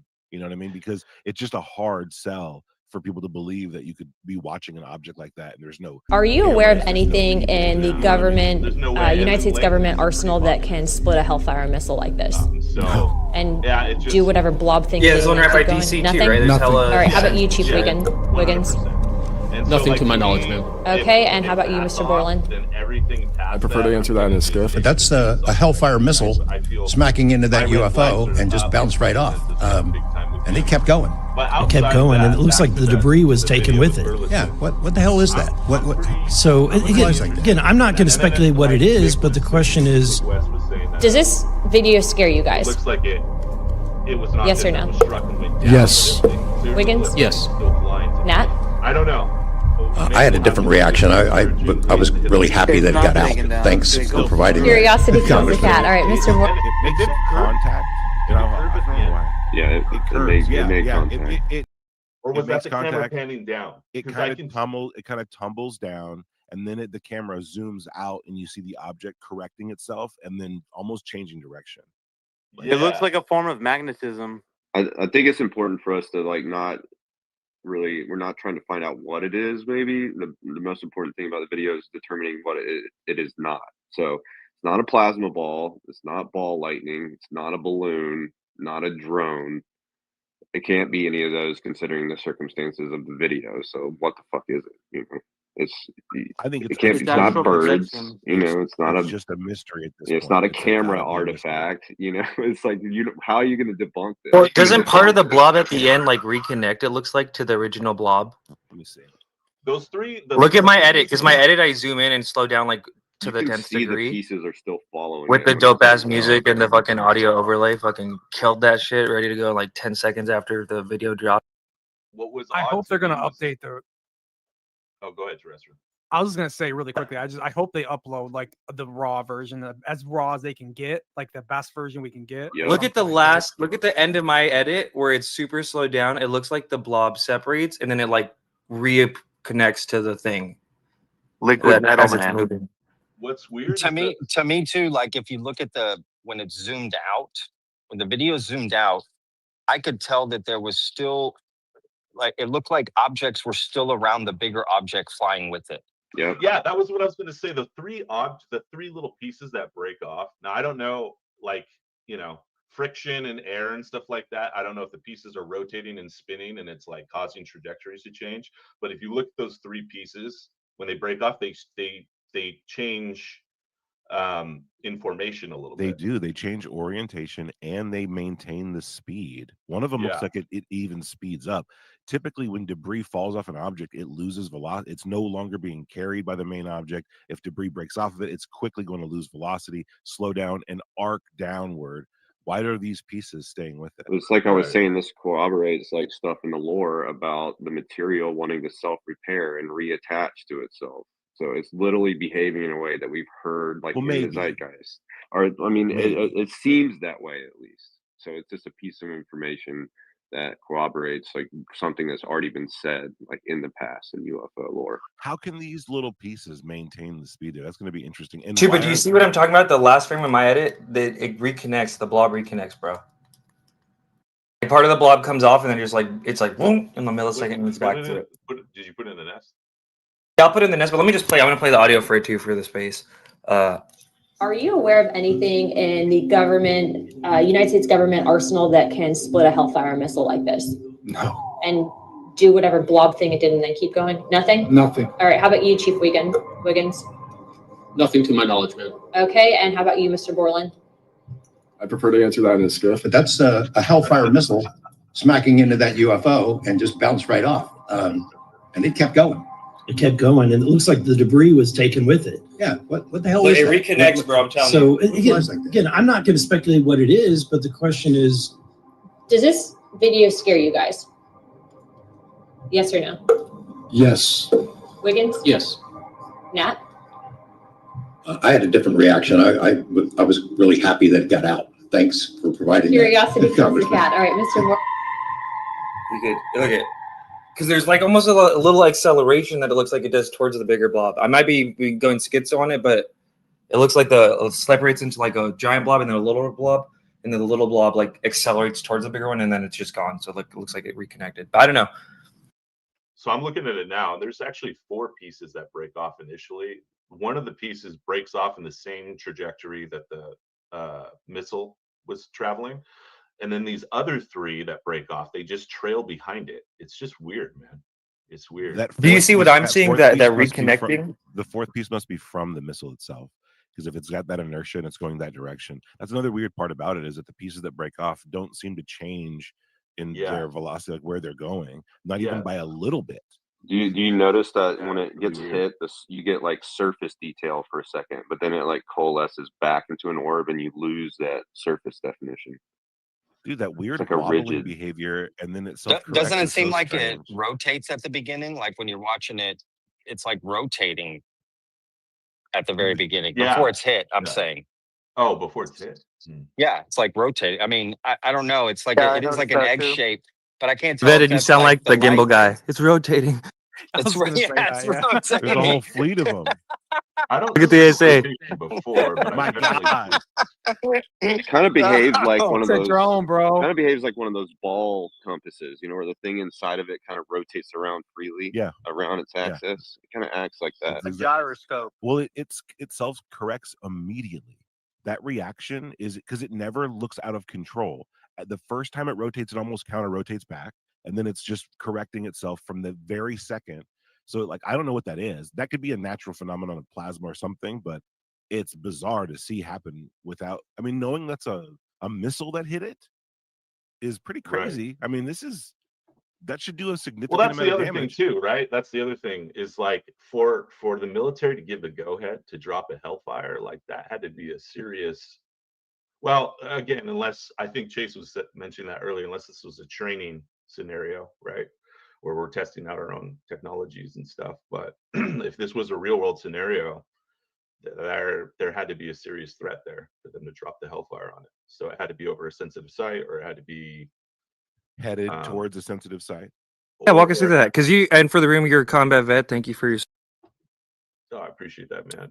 Do you have experience with these kinds of missiles? And I don't have experience in terms of like how they operate and the systems that people use and all that stuff. I've seen Hellfires dropped, but yeah, I don't think that I'm an expert in this for any degree. So please don't give me any credence in terms of professional experience lending credence to my argument here. But I do know that the military is not going to actually engage an object unless there's like clearance levels, right? You can't just go and if you have a foreign object, you can't just like look with the spy stuff that happened with the whole Biden thing and how long it took to just shoot down a fucking spy balloon. Didn't they say this thing was over Yemen or some active zone? I Yeah, believe so. Yemen. You have to have lawyers like signed off on everything, right? You can't just shoot out a Hellfire missile whenever the fuck you want for whatever Yeah, dumb fucking.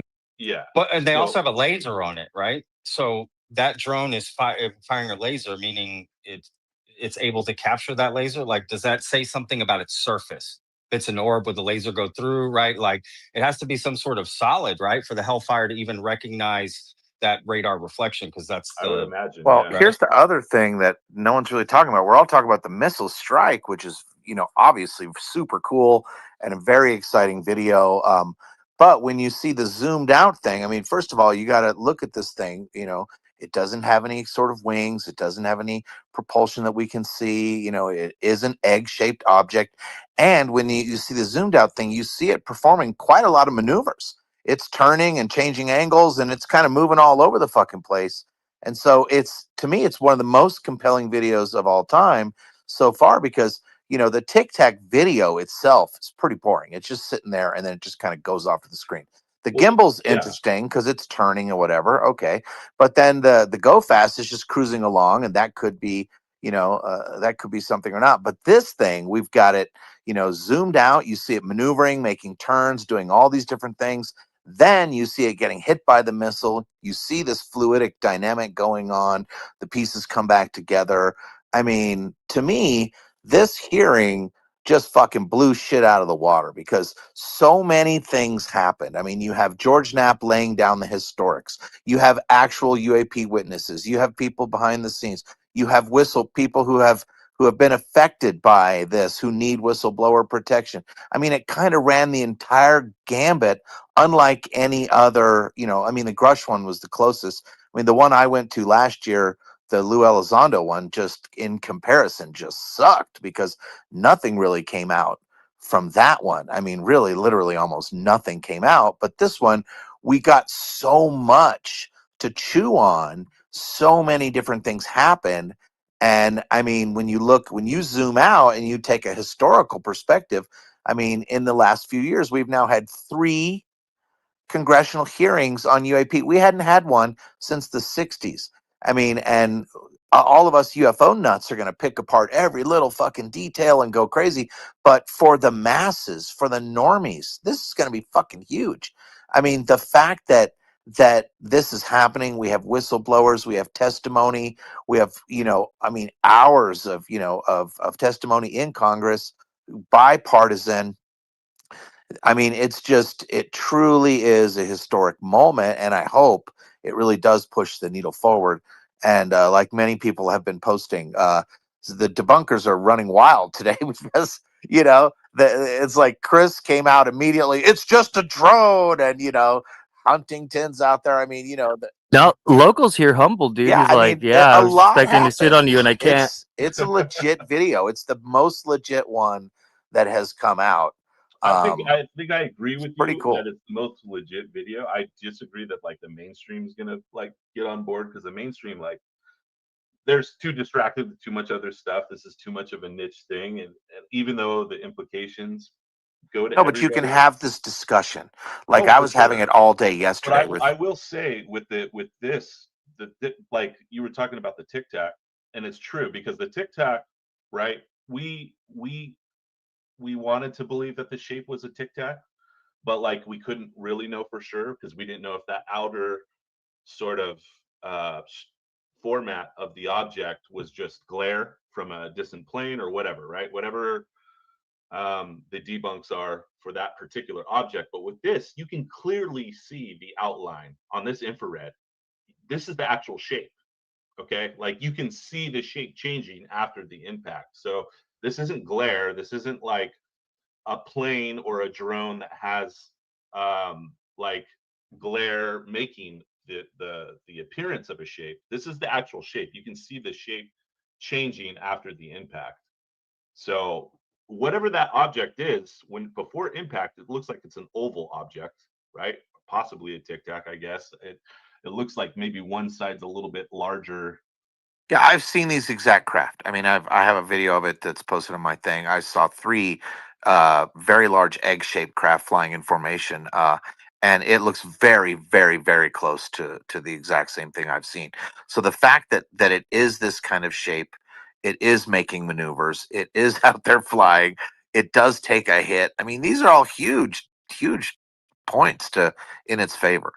Yeah, it'll be interesting to see if there's anything that can counter this, right? Because this is the same feeling I had with the Tic Tac. This is the exact same feeling. When I first saw the Tic Tac video, I was like, there's no way. There's no way that this is like some ordinary object. Like this is a confirmed, this is like a legit UAP. And then over time, right, those slow debunks sort of came through. And now it's looked at largely as prosaic for most people, I think, in this space. So I'm still like, but like this is, I don't want to speak too early, but this is pretty, you know, this is pretty convincing to me. Can I ask a question to everybody? What about this video makes you think it's aliens? I get that it's weird and everything you point out, and I agree. But what is saying aliens I haven't said about that. this? I don't. I've never said it's aliens. I'm not speaking to Oh. anyone specifically. I wouldn't say that it's from aliens. I would say that it's alien, meaning that it's just not normal. Like what we're seeing is not normal. And everyone, My psychic medium told me that it was aliens.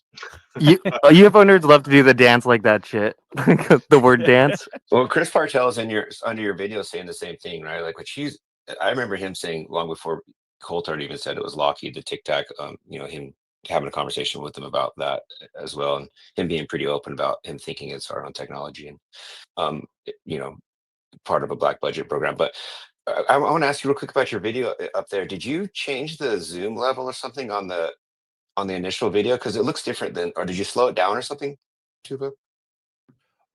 I kept on zooming in and slowing it down. Oh, Tupa, how dare you disrespect me by putting concerned citizens rip of my video up Dude, there, I bro? love that. Like your watermark is legendary. Like it'll get shared so many times, bro. Like I love when Dan was like, I don't want to have a mental breakdown and have it go viral with your watermark. Well, here's the thing, like, original video was posted ad nauseum. So I just wanted to get a very quick, hey, this is the missile, this is the object, this is the impact of it.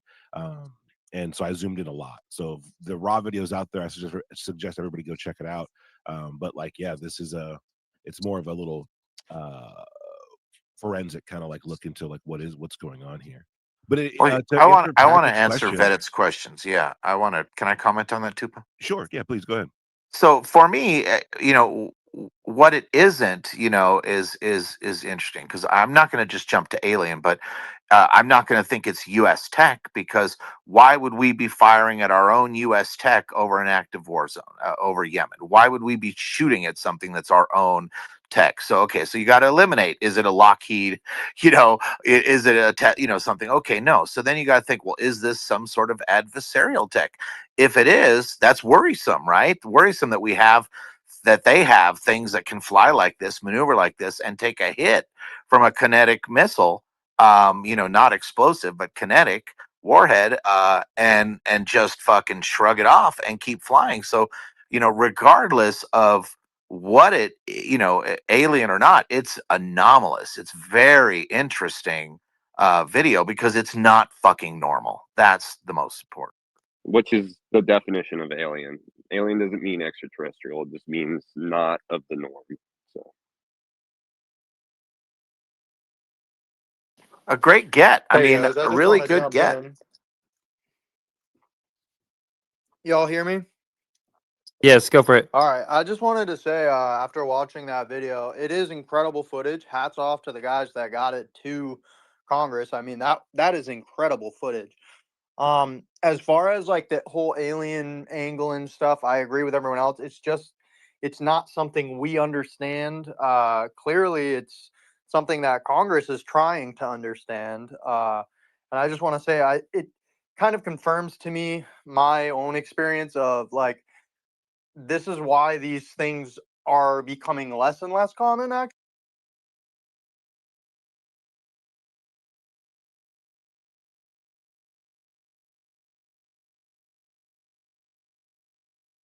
Hello? yeah, we lost him. Okay, cool. I didn't know it was just me. Game Tech, we haven't heard from you. How you doing? And we'll go to Carl. I'm good. How are you guys? This should be Good. this What should did you be think? like your divisional playoffs right now. Super You Bowl, guys just baby. won. Super Bowl. Yeah. This ain't the Super Bowl yet. Just wait a few months, but this should be like exciting for UFO nerds today. Yeah, we're all activated. Hey, watch We are who you're ready to calling a dox any nerd fucking in gatekeeper. this community. Watch who you're calling a nerd. That's a slur, man. No, we took it back. We removed the power from that word. John, you're one of the biggest UFO nerds. That's So true. fair Okay. enough. All right. You're right. Okay. I'll own it. I'll fucking own it. Nerds. Nerds. Do you guys think that this was do you think that this was like a ploy to push the threat narrative, that video? Well, obviously, Yeah. yes. I mean, so like, but like, again, like, do you think that was like a calculated move to like, Well, why do you think she said, "Are you Yeah. scared? Are right? you Like, so, afraid of this video? Does it terrify you? Does it right. keep you up at night?" Which I think is, I mean, should be questioned a little bit, right? Like, Look, what's the I motive for that? look. Just to push it I through? fully agree. I've It should seen be calculated in. I've seen Air Force jets chasing these things since 1985. So they obviously think they're a threat. You know what I'm saying? Like they've been chasing these things around, trying to catch them. You know, I mean, It's a threat reality, yeah, though. I mean, it's a reality. Whatever they are, whether you want to call them They alien kidnap or us, anything they rape else, us. to be able to do what they do with impunity over our airspace, over our bases, over our cities, in and Are out you of aware of space, anything in the you know, government, the United States oceans. I government mean, arsenal that can split a anything that Hellfire can missile do like that this? is a threat And to our do whatever blob military thing it did and then keep technology. going? Because Nothing? if we Nothing. can't All right, how do about that, you, Chief Wiggins? then yeah, what can we do against Nothing to my something knowledge, like that? man. Nothing. Okay, Well, and I how about can you, tell Mr. you Borland? what they're planning. I prefer to answer that in a skiff. But that's a Hellfire missile surveillance. smacking into that It's UFO and just basically bounced right off. the next And they step kept is going. to It implement kept going, and it looks surveillance like on the debris these was taken with objects. it. Yeah. That's what the I'm hell is that? more What, concerned about. So than again, I'm not going to speculate what it taking and is, but the alleviating question our is, freedoms Does this because video scare you of guys? this topic.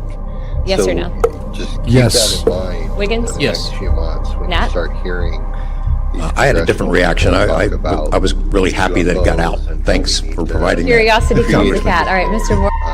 And really, when they say create a system, it's really going to be create a surveillance state. That way, they can figure out who's who amongst the public. That conversation is going to come up next, and it's going to be pretty uncomfortable.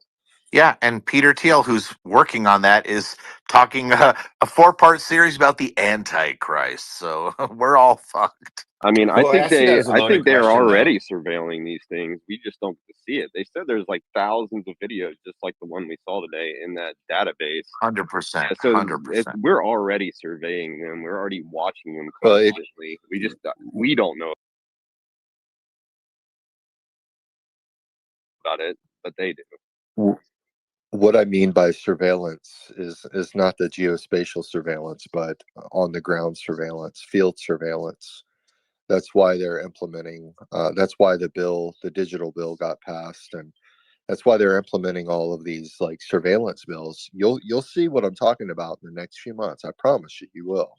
But that's the next step, and all of this is to give up some of our rights in order for some information. I guess that's the way that they're going to sell it.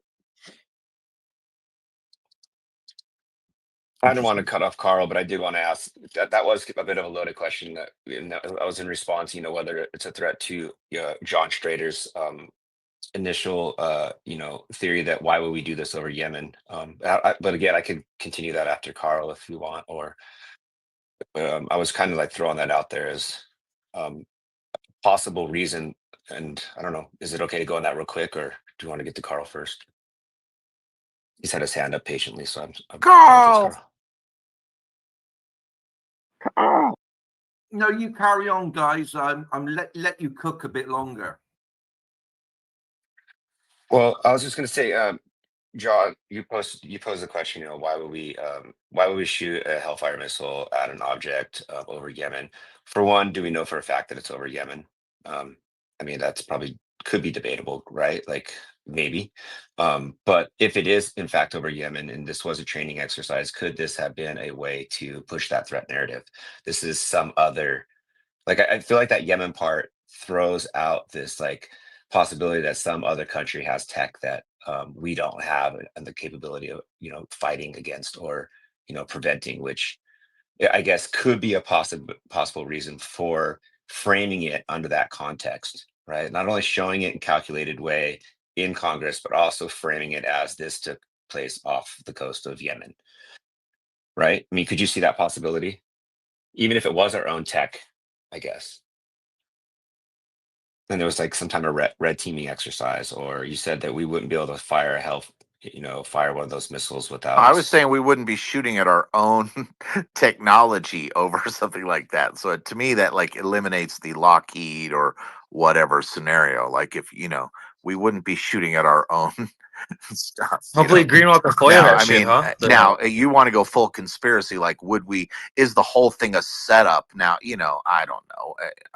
I don't really want to comment on that. Yeah, I was just throwing out like possibilities, you know what I mean? Like, because it does feel like a very calculated piece to the hearing. So, I mean, they could have just, that object could have been like moving towards a battleship or another asset, and if they tried to communicate with it, it wouldn't stop. It kept going in that direction, and they're like, "All right, we're going to shoot it."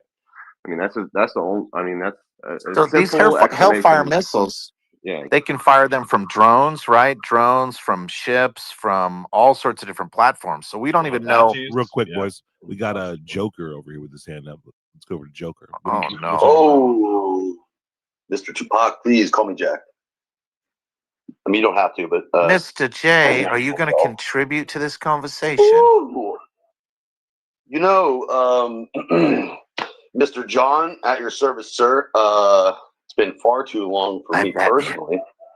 I don't even know how to address this entity. I just wanted to make some estimations. I mean, in my personal estimation, it's like bing bop boom bop bing bop. What a jokester. Shocker.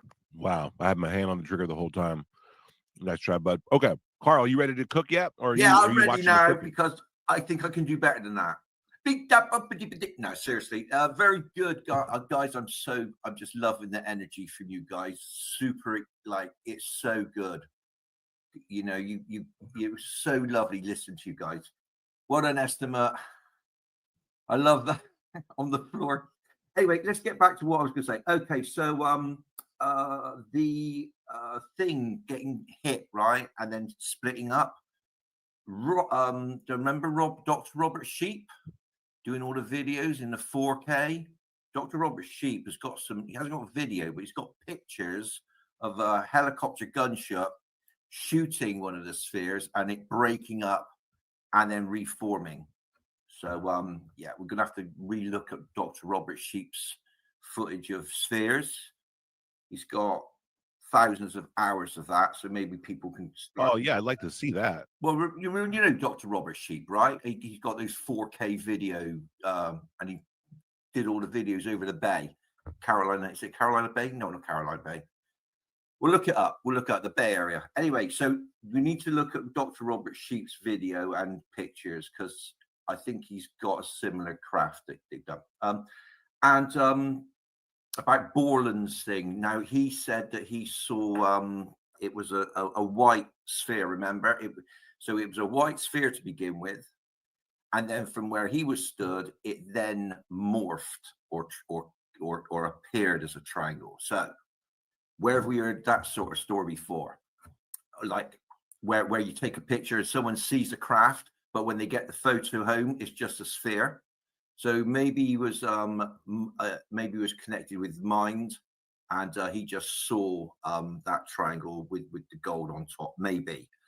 And we know that they have directional capabilities, so maybe no one else could see it because of light reflection technologies or whatever. That's really what I want to put on, because just because Borland saw a big craft doesn't mean that everyone else saw a big craft. Hell yeah. Thank you, Carl. You raining on our parade, Carl? Yeah. Carl, aka Wet Blanket. No, I'm sorry. it's good to analyze these things as they come out. Everything is released for a reason. You know what I mean? That's for sure. The threat narrative is very interesting. I'm kind of interested in what Game Tech was kind of hinting at. This idea of a surveillance state. Threat narratives can certainly do a lot for people who want to accelerate the surveillance state. It's an easy way to get people scared and to make them agree to extra things. But something started to like work its way through my mind when you were talking, which was the idea of aliens among us, which has been hinted at and talked about for a long time, on top of MK Ultra, Manchurian candidates. You know what I mean? Is any of this surveillance, is any of this monitoring going to be tied to investigating those claims? I mean, Robert Bigelow, who was mentioned in today's hearing, the one of the first owners of the Skinwalker Ranch, he suggested that the aliens are already here, that they're right under our noses. We just don't know where to look for them. A lot of people have said stuff like this, right? Gary Nolan, prominent ufologist, a prominent scientist, inventor. You know what I mean? He's got patents. He's accredited. He's given talks about all kinds of stuff, including this topic here.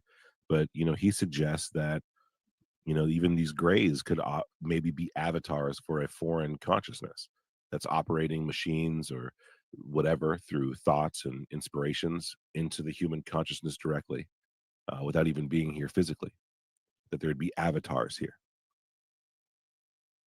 How convincing could an avatar be? It's been mentioned by Bob Lazar, who was also brought up today by name by multiple people in the congressional hearing today.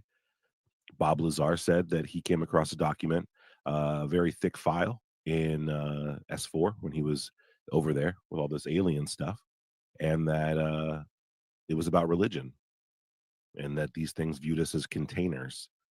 Aliens saw humans as containers, and there's only an option, right? Maybe two: a container for consciousness, a container for a soul.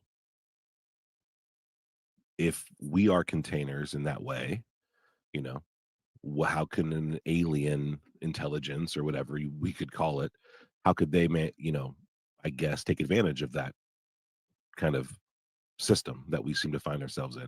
I don't know. Who knows if any of that's true? These are just things that we've heard. Go ahead, John. Just wondering who's going to start deep diving into these name drops that Knapp laid out there. I mean, he named one of the guys from Lockheed, which I can't remember the guy's name, and then this Glenn Gaffney, ex-CIA science and tech director, as being people who specifically were blocking Bass and the Bigelow Company from getting into the Lockheed alien tech stuff. And I don't know if he dropped some other names, but that was one of the things I was hoping for, is that Knapp was going to come out and not just talk historical stuff, but actually name drop some shit. And we did get a few names. So I'm hoping that the internet sleuths here on UFO Twitter are digging into that. And I did want to give a shout out to Estimate. Great job getting there in the press pass and getting in the little down on the ground there. I was seeing some pictures of you in a pretty good squat, good knees, good knees. My knees were hurting even seeing it.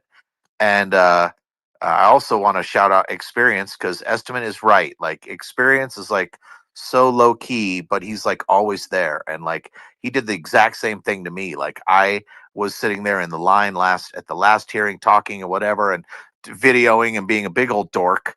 And and he's right there next to me the whole time for like, I don't know, an hour, hour and a half. And then finally he says something to me. And then I just immediately recognize his voice. And I turn around, I'm like, holy shit. Like, he's like so stealth. So I love that Experience was there, just vibing along and talking with people. And good to see Estimate there and see his mind blown a little bit, because, even though the last hearing didn't give us nearly anything compared to this hearing, you do get the vibe when you're there. You do see, how serious this is and how serious people take it. And it is an amazing experience to go to one of these hearings. And if we do get another one scheduled, I'd love to see much more of the UFO Twitter presence there, because it sort of pulls us out of the shadows and the gutter of the UFO topic and puts us back in the race.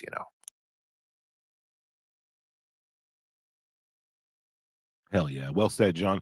And as a reminder for the audience, we have two people on stage here who are actually at the hearing today in person, rubbing shoulders, taking photos, yada, yada. And it's been great to get their impression. I mean, these are The guy. it is. I mean, we're from spaces, right? We're just out here fucking around, and we're also there in person. So it's just really cool to have that connection. Locals, go ahead. Yeah, man, I'm just replaying the video over and over and over again. And I'm looking at the one you posted to your 22-second clip. This is really weird for me, man. So you hit the object is struck right at about 1.5 seconds, 2 seconds in, basically. Those three little pieces, they literally like go into formation.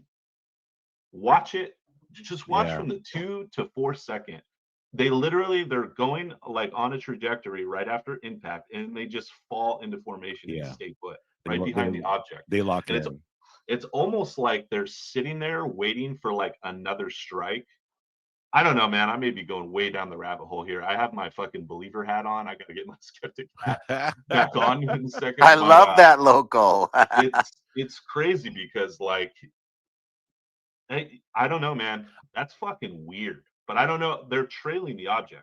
I think That's what I said, right? That it reconnects after it does it. It accelerates towards the bigger blob, and then it just like boom is connected again. they could be in the jet stream of the Are you aware of anything in All in, like, the half a second. government, United States government arsenal that can split a Hellfire missile like this? And It's a weird impact, do too, whatever 'cause it blob almost- thing it if did it's and then an keep eight, going? it almost Nothing? looks Nothing. All right, how about you, Chief not like front to Wiggins? back, but sideways. Nothing to my knowledge, man. Okay, and how about you, Mr. Borland? Well, too, but I that's prefer to answer that in a skiff. But that's that's a Hellfire exactly missile how they fly. When I smacking into saw that them flying, UFO and just bounced in right off. formation, they and it were kept going. rotating It kept as going, they and were it looks like flying. the So debris there was no taken like with it. Yeah. one what the hell is that? direction What- that seemed to be so the front again, or again, the I'm back. not going to speculate what it when is, I but was the watching question them, they is, were literally changing Does this position video scare in you guys? in the triangle formation they were Yes or flying no?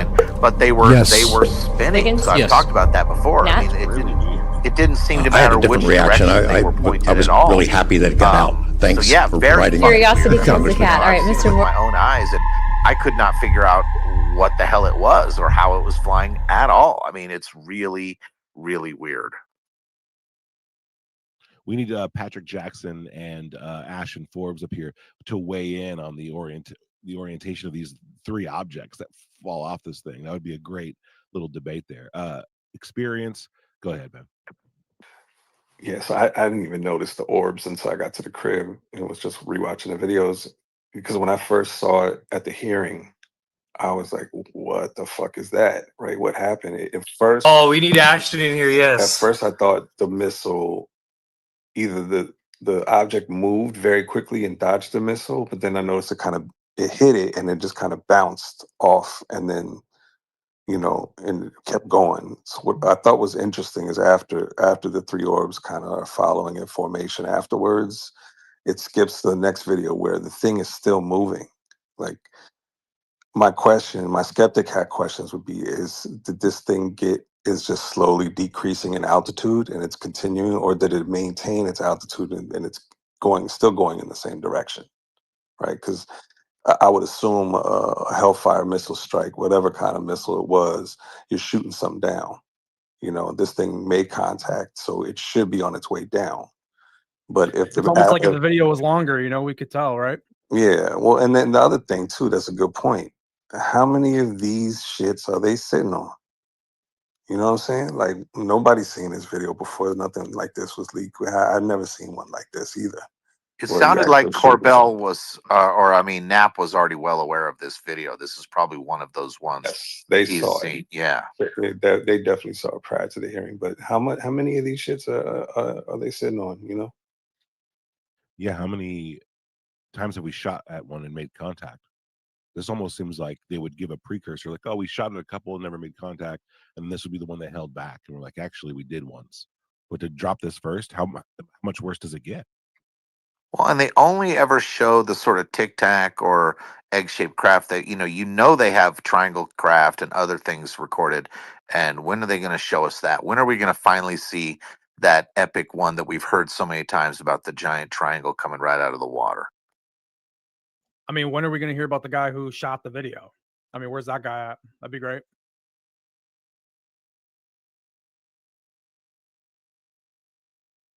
Yeah, I'd still like to know what platform shot this Hellfire missile. Was it a helicopter? Was it a drone? Was it a ship? Who shot at this thing? Because they would have. It looks like they're targeting it with the laser target. To Did they say Reaper? I feel like a Reaper is a drone, right? Yep, just like MH370 estimate. Hey guys, I did want to point something out here. Mike, go off. You haven't even been up on the panel. Just go off right now, bro. Well, first of all, a Hellfire missile is a surface to ground, or I'm sorry, surface to ground, air to ground weapon, as I understand it, for the most part. So the idea that nobody's probably shooting a Hellfire missile at a moving UFO in the air. So something to just chew on is a Hellfire missile is probably something that was not being shot at the UFO. Well, from the video, I mean, from the hearing, he said that the missile and the video were both taken from drones. So the missile was shot from a drone, off camera. Okay. Yeah, but I mean, like, I think a lot of people are out here thinking like this missile was being shot at the UFO, and I don't think that's the case at all. Wait, it is though. What? What makes you think that? How can you say that when we're looking at a video of it like going towards Yeah, it? the Hellfires are used for aerial targets, Mike. They're used. That's like, not my understanding. It is they're used for air to surface. no, longbow Hellfires, they're radar guided. They have like laser guided targets, and they hit low flying aircraft and stuff. Okay.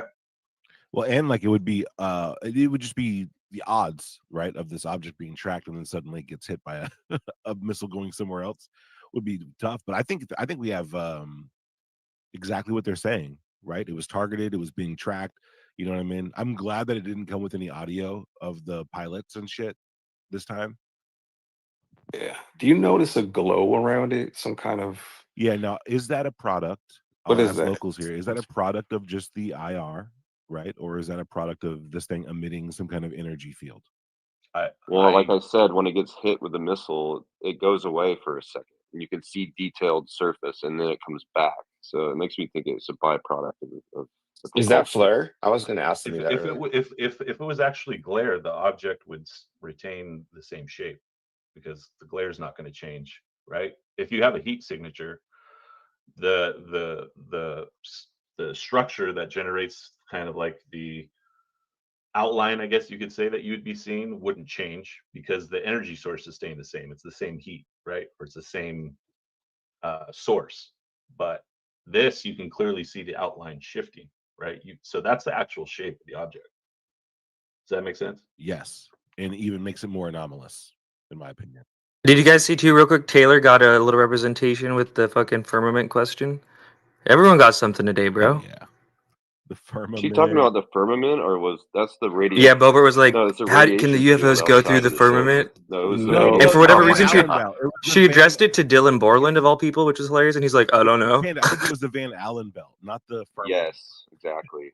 Or some shit like that. It's a radiation belt around our solar system. Where it's like 80,000 degrees or something. Yeah, but for her to even ask Red. That's a big mistake. Van Allen belt versus the firmament, bro. Same shit. You know what I meant. Long morning. Yeah, I about freaked out when I thought someone actually asked a firmament question. I was like, oh no. I'm hungover at bombshells right now. See So me. why does the missile after it clips the craft, it continues on, right? So it just failed to detonate.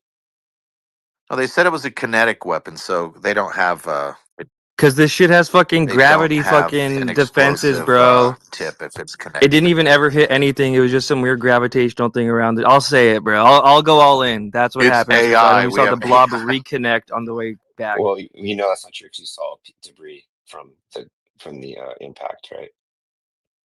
I like what Tupa said though earlier, because again, like it's kind of wearing off to like this is some doomer shit, bro. They're on like a few levels, and I feel like it's only gonna get doomerier. I mean, They the kill only thing people. that makes people scared from that video is that we can't destroy it, which I think is kind of ass backwards. Now, if that thing went after whatever shot at it and blew it up, yeah, that would be scary. But the fact that we can't blow it up somehow terrifies people. Just because we can't destroy it, it's a threat, and I don't know. That's just a weird way of thinking about it. It didn't do anything. It's like punching somebody in the face, and they don't punch you back, and you're scared of them now for some reason. That's totally a military mindset, though. And the Yo, military, breaking they news. wanted to explode. Breaking news. Go ahead. No, I mean it's not serious. Experience. Someone spooky actually got a video of us dapping each other up. Oh, is it? Did they post it? Cheap is losing Bro. connection. What? I'm in Why the is that mix. person so weird? You got a connection. Man, notification. I'm gonna hold my tongue there. I'm just not gonna say anything. DM it to me in the back channels, please. Well, that's so ironic, man, because I think he's thinking that I've been DMing you for like the last 6 months. That's funny. It kind of looked like the thing I videoed, didn't it, Red? Like glowing disc right over the water. Shit, it does Very actually, sim- it Trozen. looks Good for very you. similar. Yeah, throw that shit up in the nest. It looks just like it. Holy I fuck. threw the picture up there. It's the first one on there. Right now. And Trozen, by the way, he went back out there 2 weeks later at the same exact time and was filming comparable boats and all the other shit people were saying it is. And nope, your thing looked like a fucking glowing little weird thing. So let's go next level then. Does Anna Luna think these things are angels?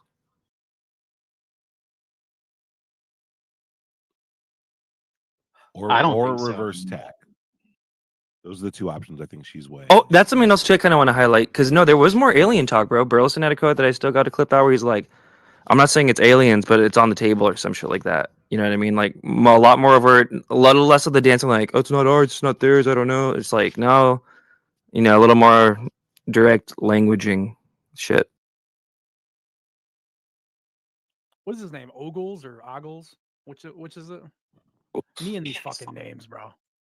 No, Ogles. he was sitting around. Yeah, he was sitting there saying, I think it was him, where he was like, "Look, he thinks 100% that there is some wild tech that's there. If it's ours from somewhere else, he doesn't know, but he fully believes that at this point. It seems like so that's pretty interesting. Because Burleson Yeah, at least thinks that there. there's something in the B2. I mean, we have a video now. Something getting hit by a missile, so we know it's physical, whatever it is.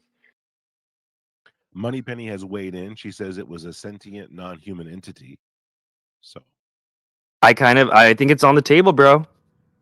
it's not off the table. Could you imagine you find out that you shot a missile at an angel? I mean, I'm saying like what? I mean, what craft? I mean, what's more likely? Fucking it's a fucking physical craft or it's some fucking weird energy thing. It looks like an animal. Looks like an energy thing to me. Yeah, like when it reacts animalistically, you know what I mean? There's a natural thing to it. Doesn't seem like a mechanism or a machine. It just Does it look like it changes shape at all? Yeah, It does. It absolutely morphs. Yeah, you it's like described it liquid metal. earlier, Yeah. like when a water droplets collide in 0G, and there's a little turbulence there, but it evens out. Is like what it looks like. It like wobbles, rotates, but all the entire time, what I'm seeing, I could be wrong, and it could be a trick of the angle or whatever, but it looks like it's trying to self-correct immediately after contact. There's like it never looks like it's out of control. It looks like you were running and like a little thing bumped into you or something, but nothing that could take you off course. Just like, oh, okay, nothing crazy. Very It weird. makes me think, like, if the craft is using some kind of anti-gravity, it would have to do all sorts of calculations and wouldn't necessarily. Why would it fly like a normal thing? So if it's separating itself from Earth's gravity, it's creating its own gravitational field. That means it would have to calculate not only the spin of the Earth, but the Earth going around the sun and the sun traveling around the galaxy in a way where it could go in a straight line. It would have to calculate all those trajectories all at once and But match that speed. makes it even more far-fetched, right? Like we don't know Yeah. that's what it's doing. We don't know what's going on. We Yeah, don't know exactly. if it's affecting gravity whatsoever. We just can't see why it's flying. Exactly. I don't even know if there's a thing that explains how fast it's going. What if it's going like 15 miles an hour? We don't know. I mean, again, I need to see some. That was what I was kind of Well, you saying. can see the missile come in. Yeah, So it's going pretty fast. Yeah. Locals, I got a question for. Go. Well, he says it's a missile striking a balloon. Who said that? Disclosure memes. Oh, LOL. No, but actually, locals, I do want to say, It's a which of your seagull. debunker bros, locals, which of the debunker bros is coping the hardest today? I don't know. I think everybody's taking it pretty good so far. I haven't seen any flare-ups yet, but I guarantee you they're not going to admit that. I Chris is shitting guarantee on you it. all the debunkers right now are looking at this video trying to figure out what the fuck is going on. They don't know what it is either. What's going to be the craziest fucking debunk we're going to hear? I see people saying It not. I don't know. I'm waiting on what Mick says. This is going to be a tough one. I see people saying it's not a Hellfire missile. It's moving too slow. I got a good plausible. When this video, I don't even, forgive my ignorance, but who gave Burleson this video? It's basically the weaponized show. It sounds like they got access to the RSpace server. That would be a great follow-up, right? To hear from the people involved in the thing. My voice. That's my guess too, Red. That's my guess. What's the text that appears briefly on the right side? Does that have any significance? There's text on the right side.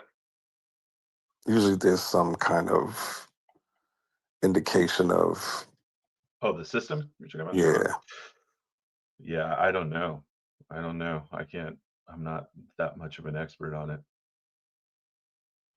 Yeah, I'm looking at Red's post, but he's zoomed in, so you can't see all the text around the corners of the thing. Because you're right, someone who's familiar with this platform would be able to tell us kind of how fast it's moving, what its track is, what direction it's Chris going. would know more than Yeah, me. let's get average Chris in here. I want to hear some like proper fucking debunking cope right Oh now. no, Chris is going to say straight up, it's a Locals normal testing folded run. too early, dude. Local easily. Targeting a drone, like he's going to say. You're fine. I knew you were a fucking true believer under that fucking debunker mask, bro. Dude, I need to. I have a high threshold for evidence, but if I see some shit that fucking throws me off, then I might decide to do it. I like it. I'm gonna DM Chris. See if he's DM him, yeah. Yeah, I think I got a plausible here. Well, I think what we're looking at inside there is a plasma ball inside a wave field. Like if you've ever seen cymatics or anything like that, when the missile hits it, you can see it like blow apart almost like fluid, but it's still held within a pocket. That's what I honestly think too. I don't think that's a physical object. I think that's like a plasma disturbance. And there's been lots of back channel talk about the Houthis and a few other factions in that area that have fusion tech, I guess, is best you can call it, because that's what you need for that. I mean, think of a. Oh yeah, the Houthis have fusion tech. Come on, bro, get a grip. Yeah, and Papua New Guinea, they have nukes now. No, serious. I got a brother in the military. They're disturbing radar, like taking over air. Like you guys lost a drone to them. That's how you do it. It's with powered radar. It's not like fission fusion sort of thing. It's like what it takes to make one of those plasma balls. Which would also explain why they were shooting at it rather than it being like their own tech. All right, everyone retweet the space. Chiba, can you play some or something? I want to go back to cookout vibes. Oh yeah, let's get some cookout going on. We're gonna reset this space here with a little bit of music for y'all. I'm gonna go get some celebratory fucking McNuggets right now. That's what I like to hear, guys. Get you know what I mean? If you got them, smoke them. If you got one, pour it out. Give a little drink to yourself. You know what I mean? Just enjoy the tunes, okay? I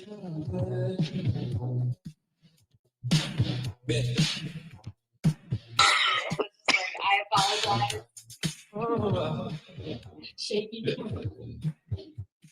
I'm cooking. I'm cooking. That's right, I'm cooking. That's right, I'm cooking. 'Cause I'm the cook. Blue in this bitch, brought all my booms in this bitch, satanic booms in this bitch, psychic dudes in this bitch. You ain't psychic. I remote build my future, and guess what? You ain't on it. Bitch. I'm cooking. I'm cooking. That's right, I'm cooking. That's right, I'm cooking. 'Cause I'm good. Wild times out here. we wanted this hearing to happen. It did happen. And now we get to watch these crazy ass videos. We have skeptics turn believers.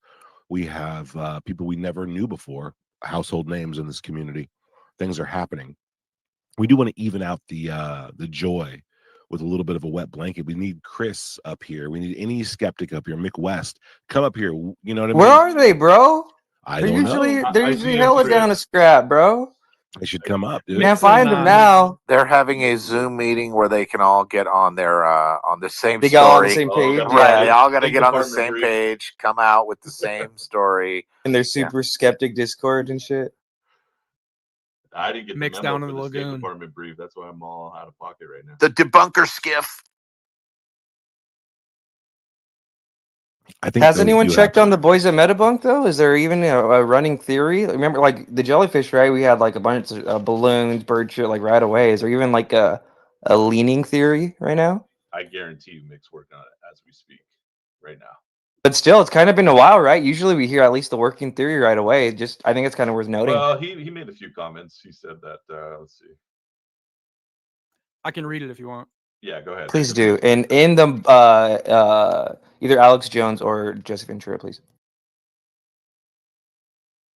Preliminary analysis, by the length and motion blur of the waves, tracking speed increases after the collision. That's what my daddy told me years ago. I gotta read it like this because we're live on the air right now. This indicates that the target was previously moving in the same direction as the tracking drone. After collision, it quickly falls to near zero airspeed. It's truly unbelievable, Joe. Unbelievable. I owe so much money to buy my vitamins. Okay, can you read it normal? Read it normal. Sorry. That was good, dude. I can't tell what is what. So does Mick not have an answer? Then it sounds like, or what? To be honest, I was way more focused on reading that, right? I'm sorry. Just read it normal now. I apologize. Seafoam moss on there or tangy Listen, I'm tangerine only or a anything. human, you know? That's why they call me terrestrial. I loved it. Okay. Okay, preliminary analysis. I can only read right if I'm Alex Jones, I guess. By the length of the motion blur of the waves, the tracking speed increases after the collision. This indicates that the target was previously moving in the same direction as the tracking drone. After collision, it quickly falls to near zero airspeed. All right. And the other little part he puts is not, he says it's not entirely clear, but it looks like they are tracking a, in quotes, go fast type object with a lot of parallax. A missile clips it and the debris appears to keep going because of the parallax. So he's thinking it's because of that parallax. Yeah. That's not true because the video was taken from a drone, so the max parallax it could have is like maybe 60 to 100 miles an hour. I'm trying to get Lou reviews in here. Do you have him blocked, Tupa? I don't have Lou reviews blocked. I don't think. What other menaces can we get in here? We need all of them. Mick We West. need all the beautiful menaces, dude. Yeah, actually, like you're right. Let's just tag Mick West. He hops into space every now and then. Yeah, and this is a controlled on space. I'm Suicide not gonna Watch? let him get fucking attacked. And none of us, I don't think, are ready to go to war for this. Oh, I'm gonna tag Greenwald too. Let's just maybe he might be willing to hop in. Green Street, Street. Yeah, let's tag all the boys, bro. Anyone Give me a find it solid interesting that the day after the Trump Epstein letter, where he draws the little sexy woman, says we have our little sexy secret and whatever, and Trump signs his name as the pubic hair, we get a new UFO video. Let me ask you a Interesting. question. What do y'all think about the idea that the whistleblower protection was pretty prevalent in this hearing? I think that's a step in the right direction. I'm so suspect of this whistleblower. Yeah, I feel like it's a blank check every time I hear about it. I It feel like needs to I'm be- being expected to have an emotional reaction without having full knowledge of what I'm signing off on. You know what I mean? I mean, my thoughts are that it needs to be discussed. It needs to be put on the table at some point, right? Because aside from, losing a clearance and getting blackballed and shunned with a scarlet letter, some of these people are getting their lives threatened, And the most a whistleblower should have to worry about is potential jail time or getting sued by the government. They should never have to be worried about their lives being threatened. You know what I'm saying? So I think this Pogo guy, and I talked to him for a few minutes afterwards to see what his thoughts were, because we all know the conspiracy is if somebody is getting threatened with their lives threatened, that it's either happening through some kind of government contractor that's hiring mercs right? Ex-military guys to do these threats, either at the direction of DOD or CIA or something like that, to shut these people up because it's mafia rules. You can't talk if you're dead. You know what I'm saying? And these people should not have to worry about their lives being threatened like that, not from the government. You know what I'm saying? And this happens not just in UFO world, but we saw that with the airline shit. We see that kind of permeate through a lot of this stuff. So I think the conversation, it should be happening on some level. That's just my Experience. take. On that point, were people talking about that situation with Grush, someone putting a gun in his face or whatever, as being threatened as a whistleblower? I mean, was that coming up in the back channels back there? Yeah, it was kind of mumblings of it. I heard it over the weekend outside of the hearing, because I think it happened closer to when Luna popped up and said that he faced something that law enforcement was involved and shit. But we don't know if that's directly related. You know what I'm saying, to his Well, experience and estimate. Was there involvement. anyone there who gave you a bad vibe, or a sketch vibe, or a demon vibe? Just a fucking kid that was sleeping the whole time in front of me. Tell you, he's the Antichrist, bro. Why else would they have him here? Also, do you have a kid sleeping? Also, I want to throw this out there to, does Luna think it's angels? Apparently 99 is like angel numbers. And she posts all about angels all the fucking time, I think even yesterday or some shit. Consider it. I think it's an important point of evidence that if reprisals are happening, if they can prove that people are being punished for coming forward with this information, that's a point of evidence towards this being real. So it definitely should be talked about. The son, like John was saying, or Experience was saying. Hey, Red, I found an interesting correlation with Yemen and the drone strike right now, if you want to hear about it. Go for it.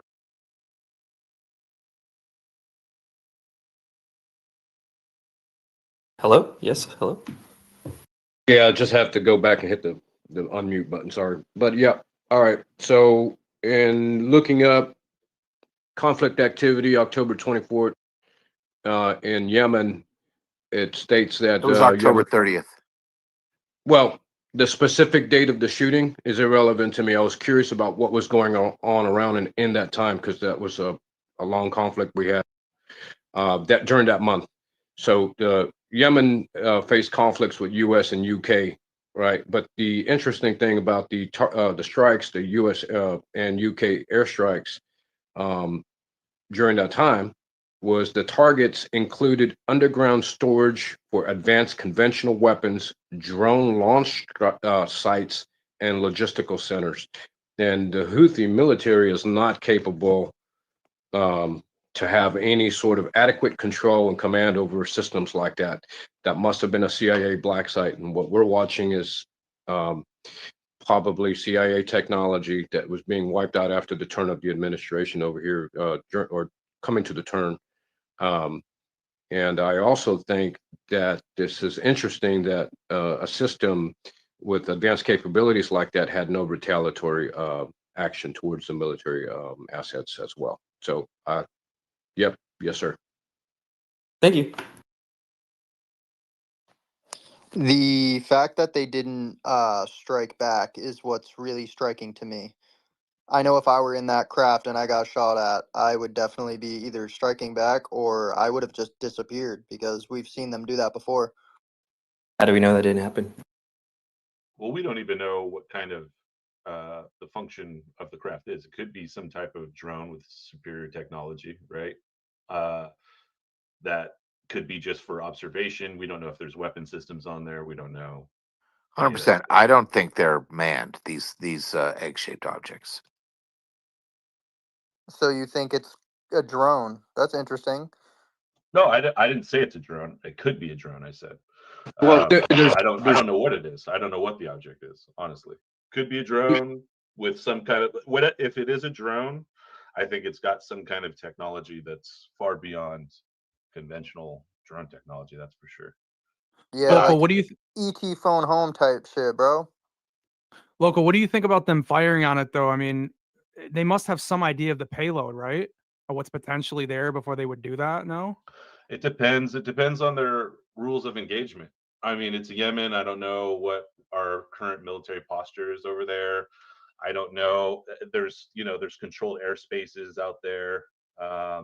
It just depends on a lot of factors, and it depends on whoever the person who's controlling the Hellfire system, like their commander, whoever gave the go ahead. They Well, have it's like out over the water, and does the Navy use Reapers? Because I mean, it could have been like approaching a ship or something like that. I don't know. I don't know about the Navy's I would want protocols. to, if I had subpoena powers, I would subpoena the person who AOK'd the strike. Get their information. Good idea. Yes, I just wanted to share that I think the whole target objectives during that month in Yemen were focused on advanced technology facilities. I hate the word drone because of its stigmatization. There's many different platforms that are unmanned, and we're here fighting semantics, but our adversaries, very capable, are putting money in other countries to use this technology against us or for their benefit. Whatever the intention of it was adversarial to the U.S. And if it was an observation platform, kinetic weapon system, it's kind of irrelevant. But the whole objective of the Yemen airstrikes during the month of October of 2024 was to take out underground advanced technology facilities. Yes, sir. That is interesting. I'm glad you brought that up, though. It's good to be aware of like what's going on in and around, you know what I mean, these operations. One can only speculate, but if it was an adversary, I agree with you. I doubt Yemen's military has any kind of technology that would reach that level. If it was anything, it would be if it was an adversary, assuming that it wasn't just one of our black projects that was, keeping things secret from the rest of our military, and they didn't know, and they had But even if it was one of our black sites, it's still an adversary, foreign or domestic. This is an enemy. But if it was like it's an Amen. adversary in terms of like a foreign country, I'd imagine China is probably the premier, Yeah, most likely adversary that would have that kind of technology. 10-4. It also happened in North Korea, happened in what you call Iran. It happened in Venezuela. The CIA has black sites littered across this globe and using local populations as being a false enemy. We have a very specific natural enemy around the world that's funded by the same group. Who in Yemen can afford to create a drone and operate drones like that? It's a dusty, disgusting place to be. They're not capable of that. This is all joint tech. Yes, sir. Definitely not aerogel, I can tell you that much. Well, China just showed off in a military parade all sorts of different drone configurations, but none of them were egg-shaped. No, I never believed that neither ourselves will disclose our advanced tech. You're always going to use your lowest common available, weapon system to make public. The moment you use it, the moment it's reversed engineered against you.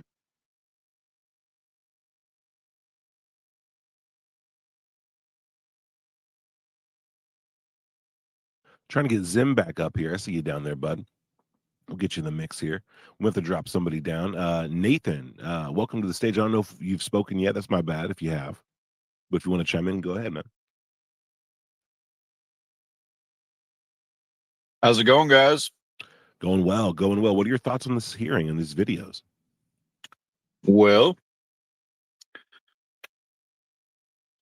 I mean, I guess at the moment I don't really have much to say. I mean, I've had my thoughts on it, but I'll probably just go ahead and just chill out and vibe with you guys.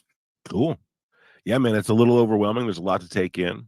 It's a lot of stuff, but appreciate everybody for listening and checking this out. Give the space a repost.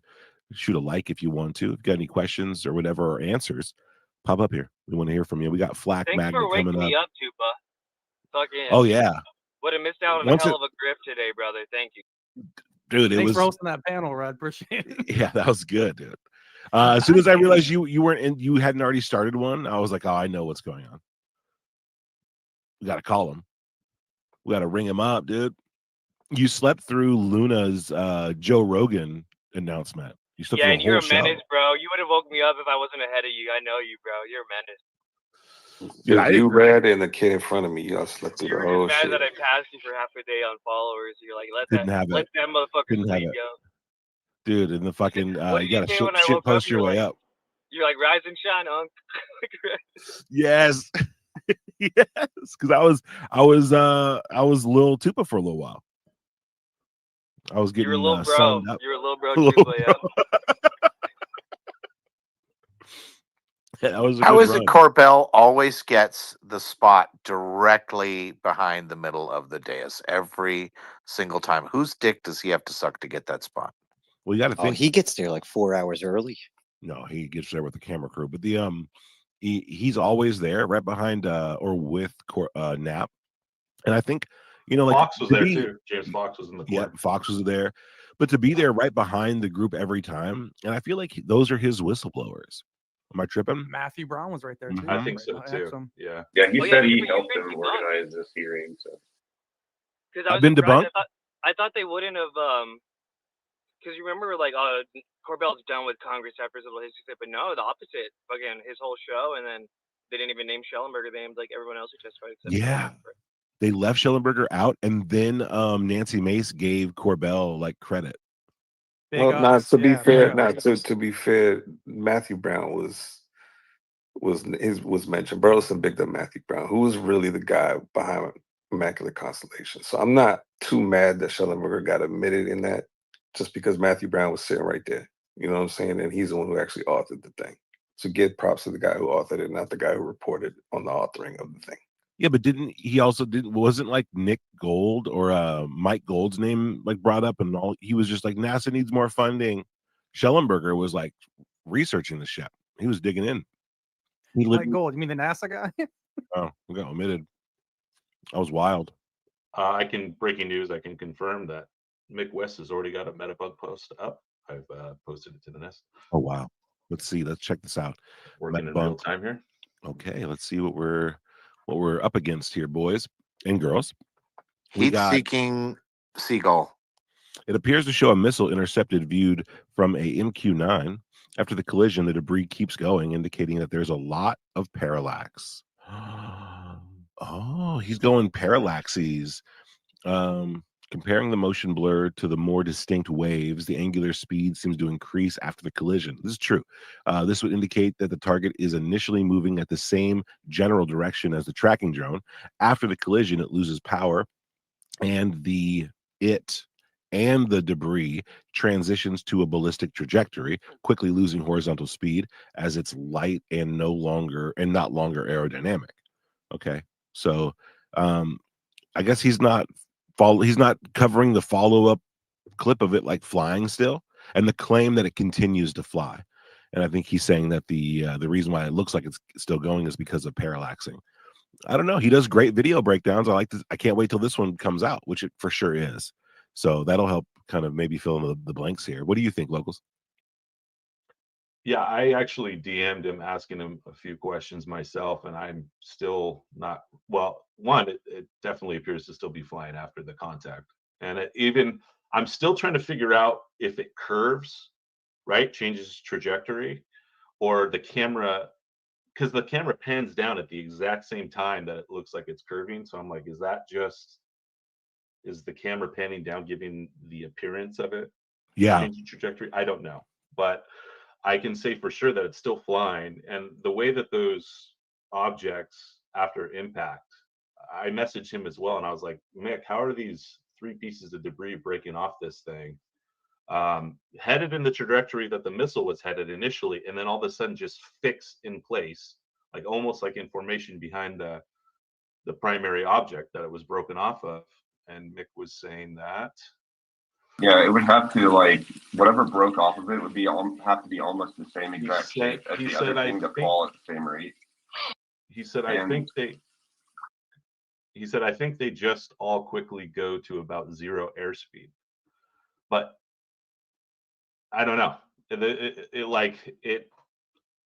That's too above my pay grade. I'm not big into the physics and stuff and how that stuff works, but for it, if you go to your clip, Tupa, and you go from 2 to 4 seconds, the way those pieces broke off, it's almost controlled. It looks controlled to me. It doesn't look like just random pieces like slowing down with friction and losing inertia and just like happening to like fall behind the aircraft or I behind the agree with aircraft. you. I agree I'm with you. surprised he went parallax. I think Yeah, the it balloon doesn't would make any probably sense. be. I would probably see him jumping to balloon before parallax. So that's interesting. I guess.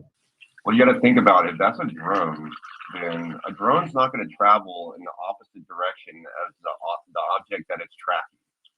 That makes no logical sense. So if you have a drone that can go in any direction, it would start to follow and go in the same direction that the object is trying to track. So the parallax would be reversed.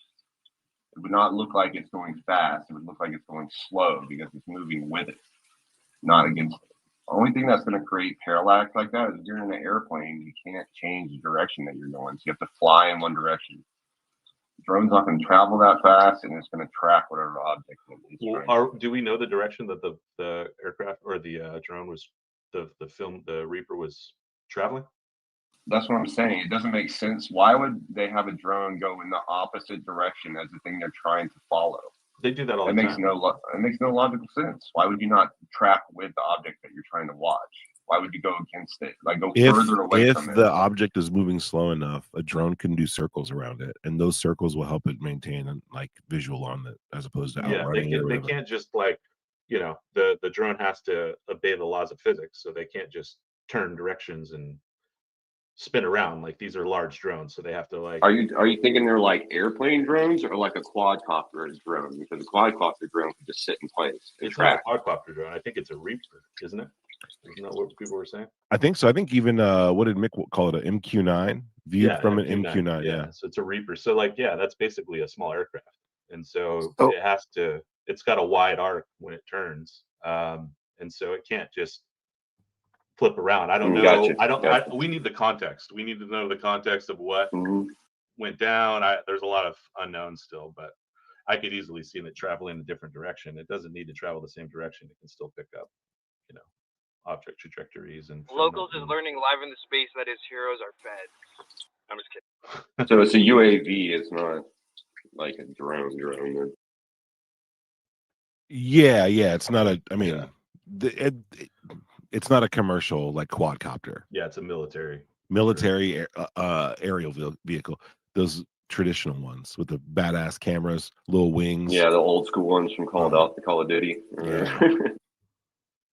Well, this is local. Let me crazy. ask you this: so has he made a supposition about what this object actually is, besides what happens after the missile or it stopped moving or whatever? Is he making any claims about what is actually hit by the missile?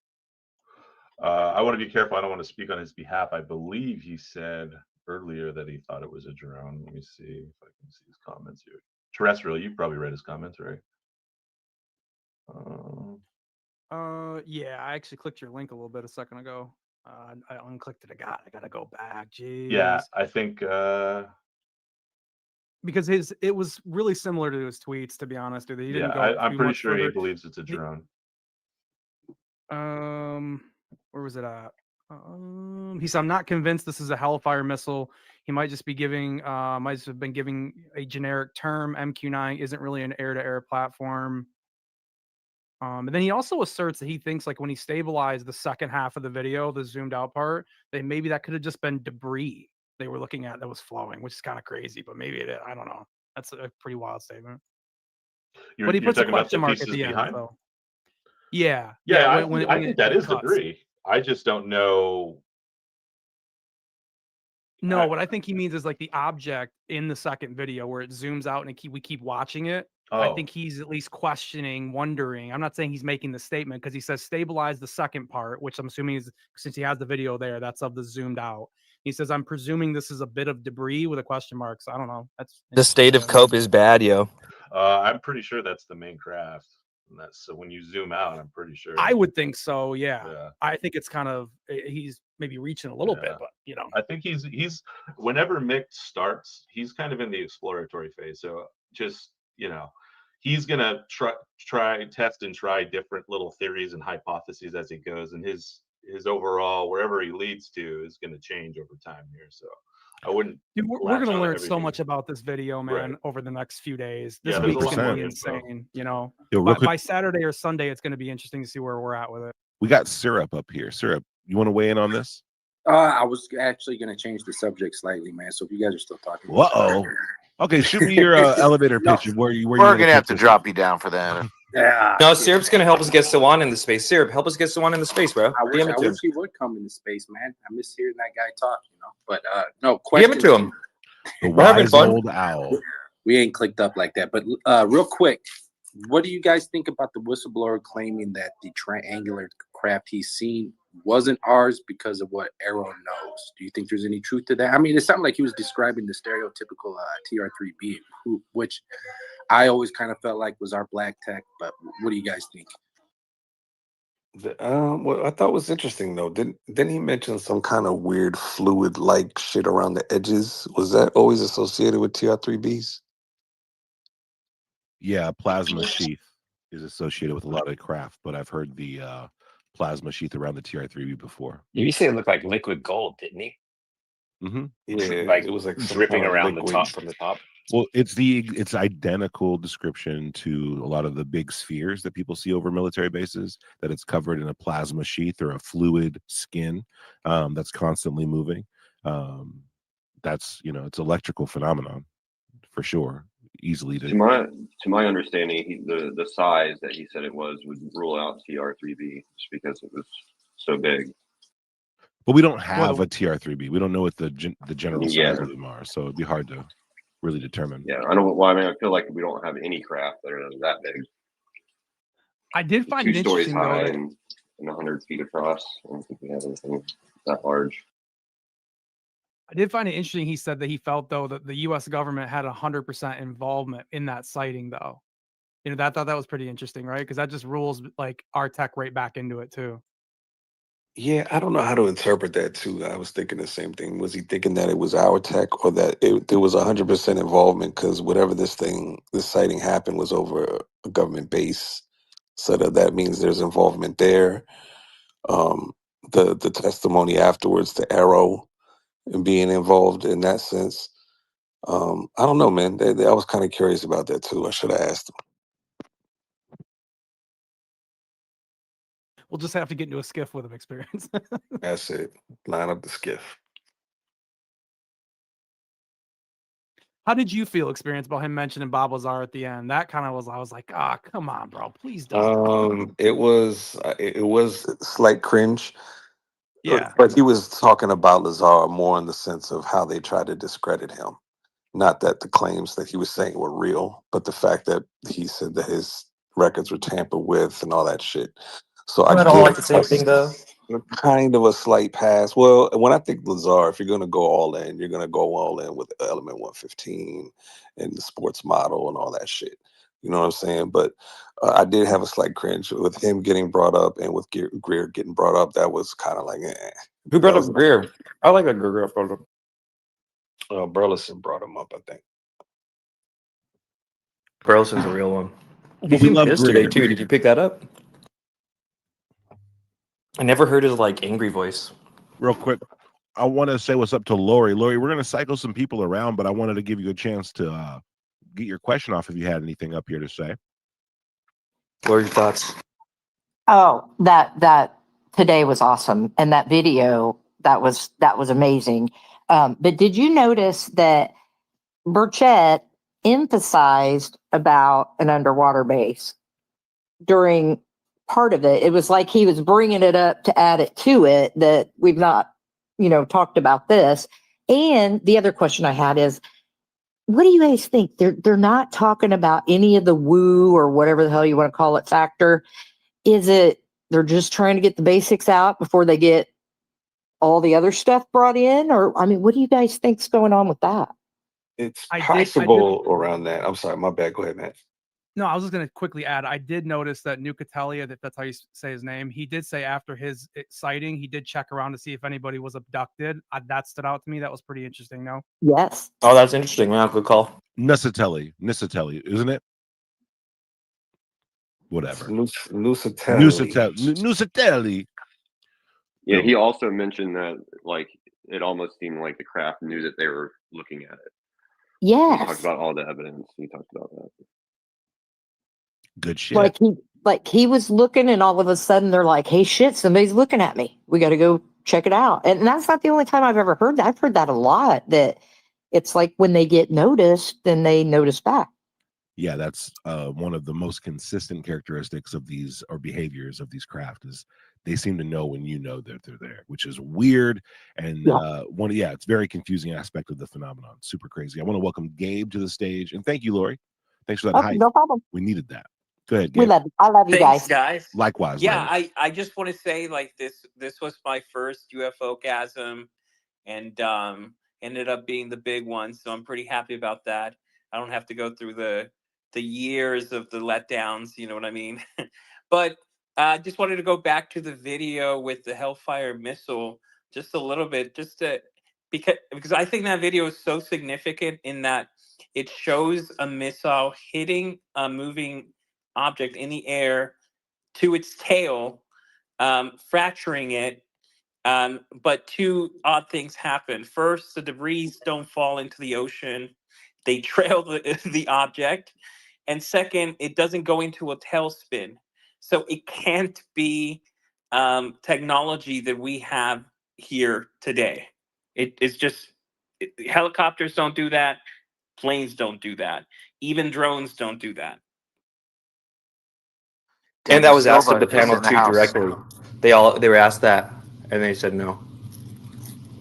Yeah, I wanted to chime in on the video too. To me, it looks like so it's strange. In the very beginning, it's traveling longwise, like maybe it could be traveling aerodynamically. But to me, when the missile strikes, it looks like there's three drones that break off of it and continue to trail it.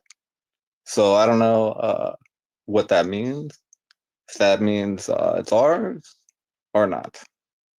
Well, I feel that that is an indication of the material it was made of, because in a natural aircraft explosion, you'll notice the parts disintegrate. They won't have a heat signature equivalent to the uniform body. It's a different, disbursement. But this is interesting because it indicates that it's magneto hydrodynamic plasma oriented, because the dispersed parts had the same heat signature and they were magnetically attracted to each other, even at its descent, that I noticed as well. So Yes, so sir. we don't have these materials. That's like the biggest takeaway. That's, I think, the biggest smoking gun here, that it's not ours. I don't think the debunkers are going to have one for this one. It's just simply going to be impossible for them to try to even debunk. I think Well, it's strange that there's no debris. So it's traveling longwise, and then at the end it tries to reorient again longwise, like almost like it was tumbling out of position, like going maybe it travels different directions. And Moneypenny made a great point, actually. Shout her out. That right, it didn't go as planned, right? So we're witnessing a bunch of things, right? It fucking deflected our shit, but also like we tried to kill one of them. You know what I mean? Like we had the intent to kill it. Strike one. You know what I mean? There's a lot in this video, bro. A lot in it, really. Well, the other thing about the video is that if there was a Hellfire missile launch, that means that someone had to give the order to send it. So then you have to bring that person in and say, why did you make that decision? And who cleared you to do this? Because to just go willy-nilly, oh, look at that, there's something in the air. You don't know if it's human, right? If it has passengers in it, right? You can't just start blowing stuff out of the air for no reason. You have to get clearance for it. And I think that's what's going to show, like, the military. That video is essentially going to lead people to understand the military structure that leads to interacting with these craft, and who actually has say in how we interact with them.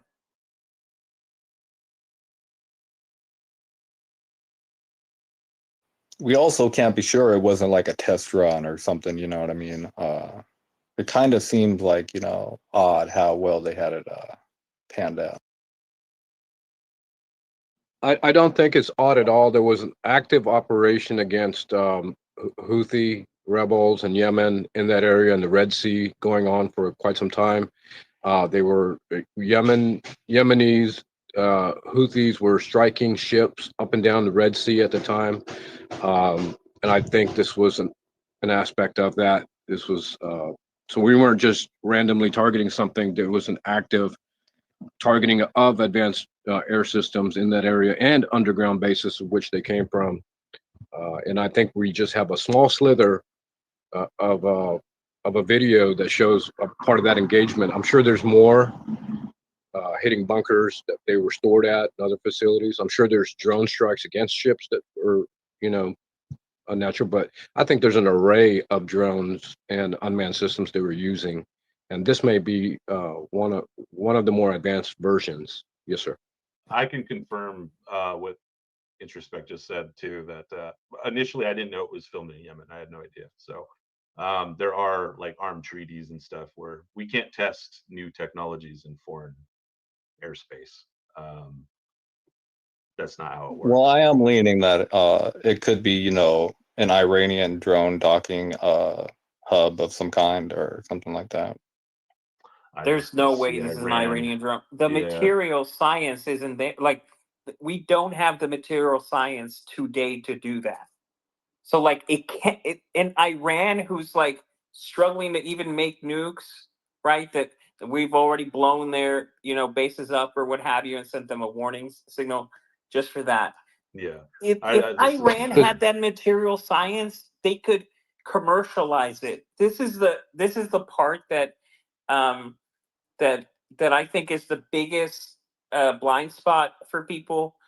If you have that kind of technology, you can commercialize it, and you'd be seeing it in other aspects in the, you know, military industrial complex, and either in how you build certain craft or the materials that you use to for your weapon systems. But that's under the assumption that it is Iran. And also, that is on another assumption that the nation group would be using something to, you know, to apply to another, you know, part of their industry. Now, even inside of America, we have black projects, we have defense departments that have different technologies that are not available to the rest of our population. Iran is not in control of Iran. Okay, North Korea wasn't in control of North Korea. Venezuela's not controlled by Venezuela. A lot of these countries are being puppeted by other intelligence agencies, and so to attribute this technology to the general Iranian people is not, I think, accurate. I'm sorry. I don't think it's human. That's what I'm trying to say. The material science to me shows that Real quick. it's not human. Real quick, gentlemen, get some hands up. I want to go over to Megan. Friend of the show, Megan. Welcome, Megan. How you doing?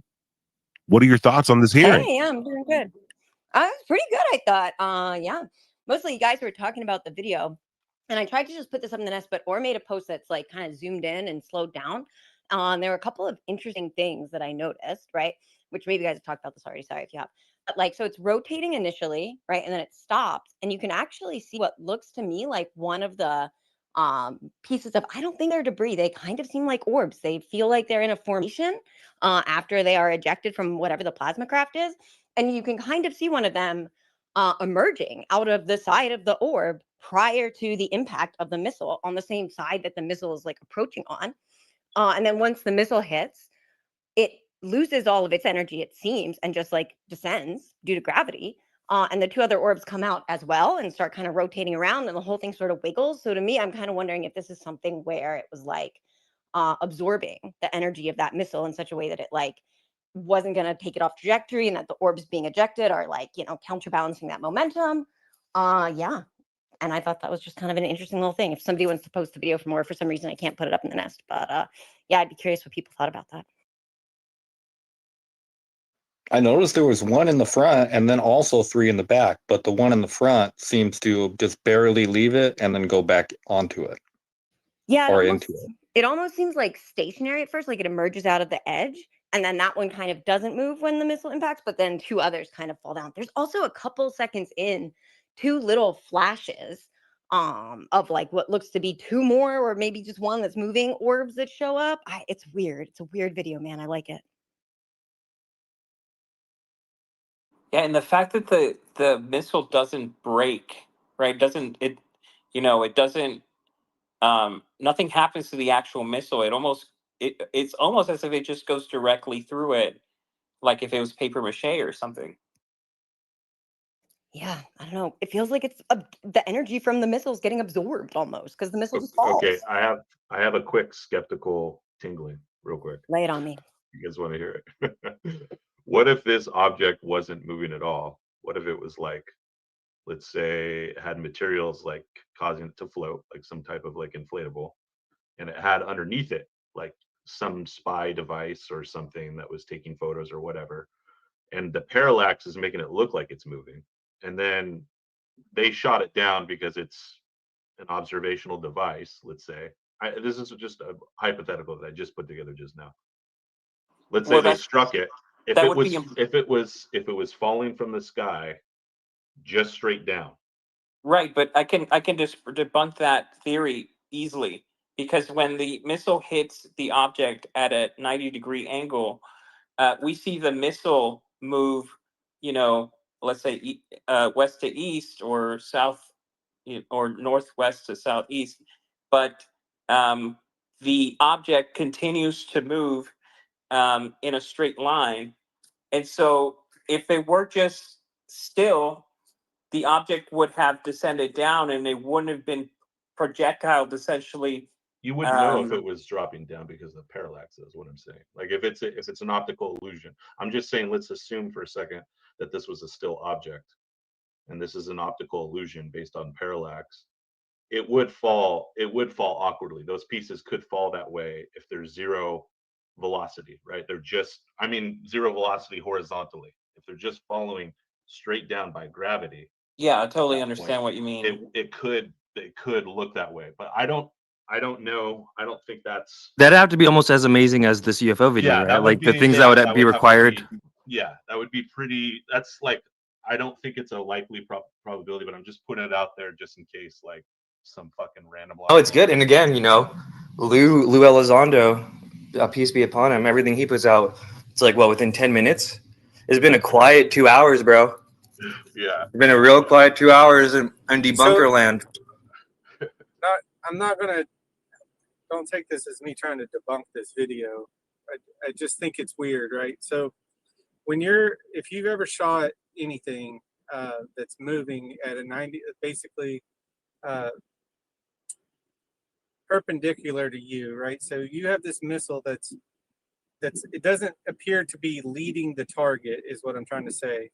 So if you were to shoot something that's running across your field of view with a rifle, you would shoot in front of it so that as it moves forward, your round would impact that thing at the same point in space, right?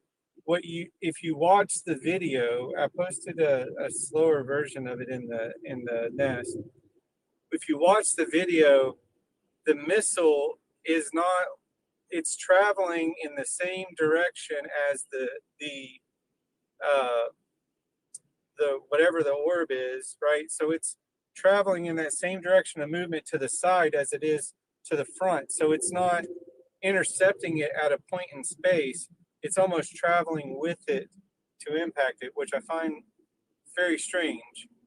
You would think that the missile would be either in front of it and it would fly into that same point in space so that it would impact at the same place. Or if it were flying in the same direction, it would catch up to it to impact it, or from the front of it to where they would fly into it. But it coming from a 90-degree angle, it's almost like the missile is flying in multiple directions at the same time. It's not only is it flying in the same direction as the orb, but it's we don't know flying the angle because it's from above. So it may not be 90 degrees per se. It could be somewhere in between. We wouldn't know. But we also don't know the location of the drone in reference to the object. So we don't know if it would be coming in at a 90 degree or not. It depends. If the drone was, at a similar elevation or close enough in elevation to where and far enough away that when it dropped. Well, I would say you can even put. I mean, even if the right before the impact, you see the object move in one axis, right, and then you have the missile ahead of it at a 90 degree angle. Are and you they aware of join, anything in the right? government, And then United States the government object arsenal that can continues split a in Hellfire its missile own like this? axis And with do minimal whatever blob thing it did and disruptions, then keep going? with Nothing? all Nothing. these All other right, how about you, pieces Chief Wiggins? trailing it, while Nothing to my the knowledge, ma'am. missile Okay, and how about you, is Mr. now Berlin? seen behind I it, prefer to answer that in a skiff. still But at that's 90 a degree Hellfire angle. missile Well, for my smacking into that motion, UFO and just this bounced right off. documentary, And they should kept be going. explained if It kept going, and it looks like the debris was taken with it. Yeah. What the hell is that? What So what again, flies like that? again, I'm not going to speculate what it is, but the question is, Does this video scare you guys? It's not going to act like a, Yes or no? a heavy physical. yes, Wiggins? Yes. Nat? So I don't know.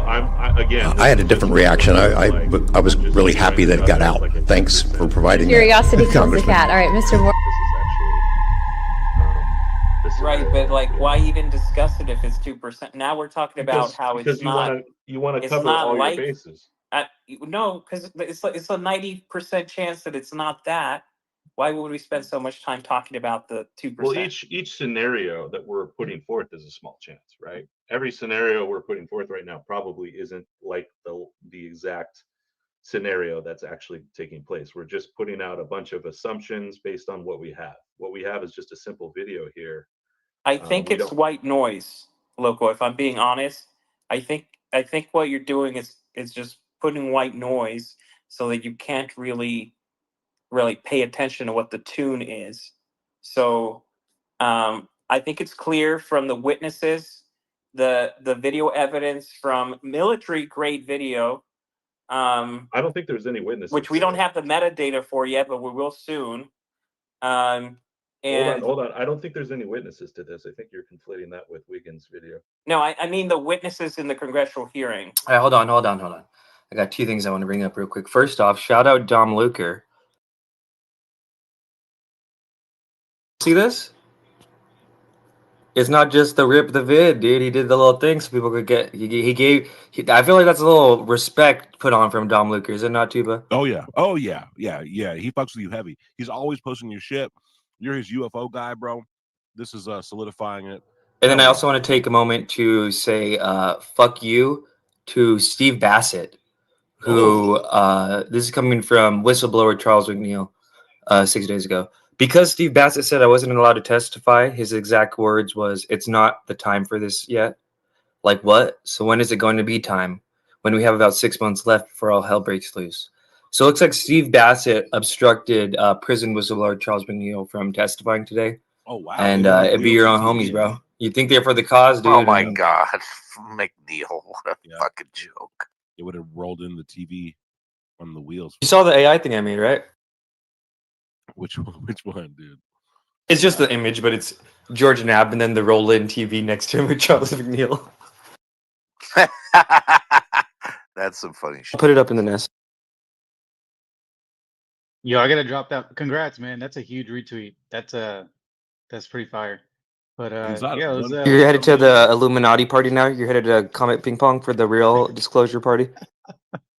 dude, I'm a nobody, man. Like, Sam, do you remember Inquiry to the Anomalous? Oh yeah, that was like 2 years ago. Like everyone kind of knew each other there. Like this was not that. I thought it was gonna be like, oh man, I'm estimate. Like I know my shit. Nope. You know, no one cares. You thought the comic book was gonna get you laid and shit, bro. Nope. Dude, Get in line. Experience It's early. specifically It's early. Came into a space and said people were like excited to see you and telling you that you were like their favorite UFO documentarian and to not let you be too. That is humble. not true. I believe That's not what he experience. said. Huh? That's what he said See, to me. Megan being a Fed again. I'm just saying what experience said. Shocking. Why did you have to wipe your greasy hand clean before giving that bro the shake? Have you ever held a 600 millimeter lens for, was it 2 hours off a top handle, no shoulder rig, nothing? All right, fair enough. Okay, Yeah, all right, fair enough. some sweat was involved. Crouching down You on went the on a ground. What do you very- mean that, bro? Huh? What do you mean by that, Carl? Oh, fuck off. I know who that bro was. Also, wait, can I talk about the thing that Desmo had brought up? Because I was just looking at that video you shared, Desmo, and it kind of looks to me, and you probably, I'm sure, know more about how missiles work than me, that it's on kind of like a slight parabolic trajectory coming in. Do they like steer to hit stuff, I would imagine? And then it looks like Yes, the missiles can steer. right. Yes. Okay, cool. And then it looks like after that, like I said, it just kind of drops down. So it does change trajectory after impacting the orb thing. One explanation for the trajectory of the missile appearing to go in two directions at one time, which it can't do, it has one engine or one thruster or whatever, would be the parallaxing. That would make the missile look like it's moving in two directions at once when it's really just going straight. And then that would suggest to me that the object being shot is actually moving a lot slower than it looks. That could easily happen. I'm not sure, but I'm just saying that's one solution to that problem. And it's something we should be facing. We should figure out, number one, how fast it's going, because that'll help us determine how anomalous this stuff is. Because it looks like it's cruising, and so for the debris to stay to keep up with speed of the original object, it looks so crazy. But if what happened is they immediately lost velocity and began to tumble to the ocean or whatever, that makes more sense. It just doesn't reflect what I see in the video. I think today's more hyped than the Grush day, is it not? Yeah, and we had Is this the most hyped day post 2017 and all the bullshit? I think, low key. It's back, dude. This is back. Got that fire again, brother. I think that they can. but I don't want to jinx it. I think they can calculate the size and speed of this thing based off of the size of the Hellcat, its average velocity, and its velocity in comparison to the object with the parallax. They should be able to triangulate the size and speed of this thing. Somebody that knows what they're doing. Also, Did I you will get- add that. Oh, sorry, go ahead. I was going to say, just because we got all those points of data, they should be able to, determine velocity and size. I'm just waiting for the epic Mick West and Merrick war. That's going to be the rest of this week. It's going to be great. Those posts, long. Oh, those this are gonna be. week, bro? That's gonna go on for years. Merrick never stops, dude. I want to see that pro pixel guys analysis. But one thing I will say, so it does have like control fins that can be remotely used to steer it. So even if it just has the one engine, it is able to like change its direction and whatnot. So yeah. Like the bullets in Wanted or whatever that is, right? Just curve the bullet. Well, it might can not be happen. remotely steered. I mean, if it's radar guided, then it's got its own radar and it's locking on to the target and then making adjustments as going. Or if it's infrared, then it's a similar thing where it's Yeah. it's locking onto the heat signature. It's And- not like a dude with a PlayStation Back controller. that up. I think the least anomalous thing of the video is that we have a missile that can hit a moving object. Like, of course, right? Of course we do. That makes total sense. That's what we do. That's how you. That's how you get hit. That's what I'm saying. How- Like, it got gravity How we roll. deflected, but we still were able to track onto it and log it. That's like amazing human ingenuity.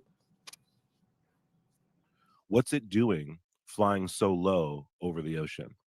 What was it doing? Well, if you fly below 300 feet, you're invisible to radar, so that might be part of the reason. Do we know if it was that far above the ocean? We I don't. know that. No. I know that the drone itself, the Reaper, was at I think 25,000 feet or something. Let me see. Okay.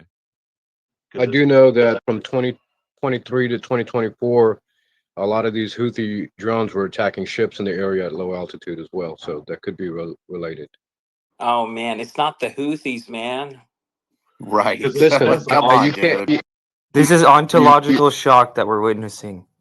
For real. Well, yeah, it not just because a conflict's taking place in an area, and our country is targeting the area of the Houthis doesn't mean that they're Houthi origins. This is just related to more. Well, yeah, and those incursions. places are the best playgrounds, right, to try out weird shit because it's just kind of like a mess. I originally agree thought with it might have been shot from the ground by its trajectory before seeing it was a drone. It looks like, I guess, it was a parallel drone flying to it, but below it looks like it arced up into it. But then as soon as it hits, like straight out of a movie, the missile like turns like 45, 50 degrees.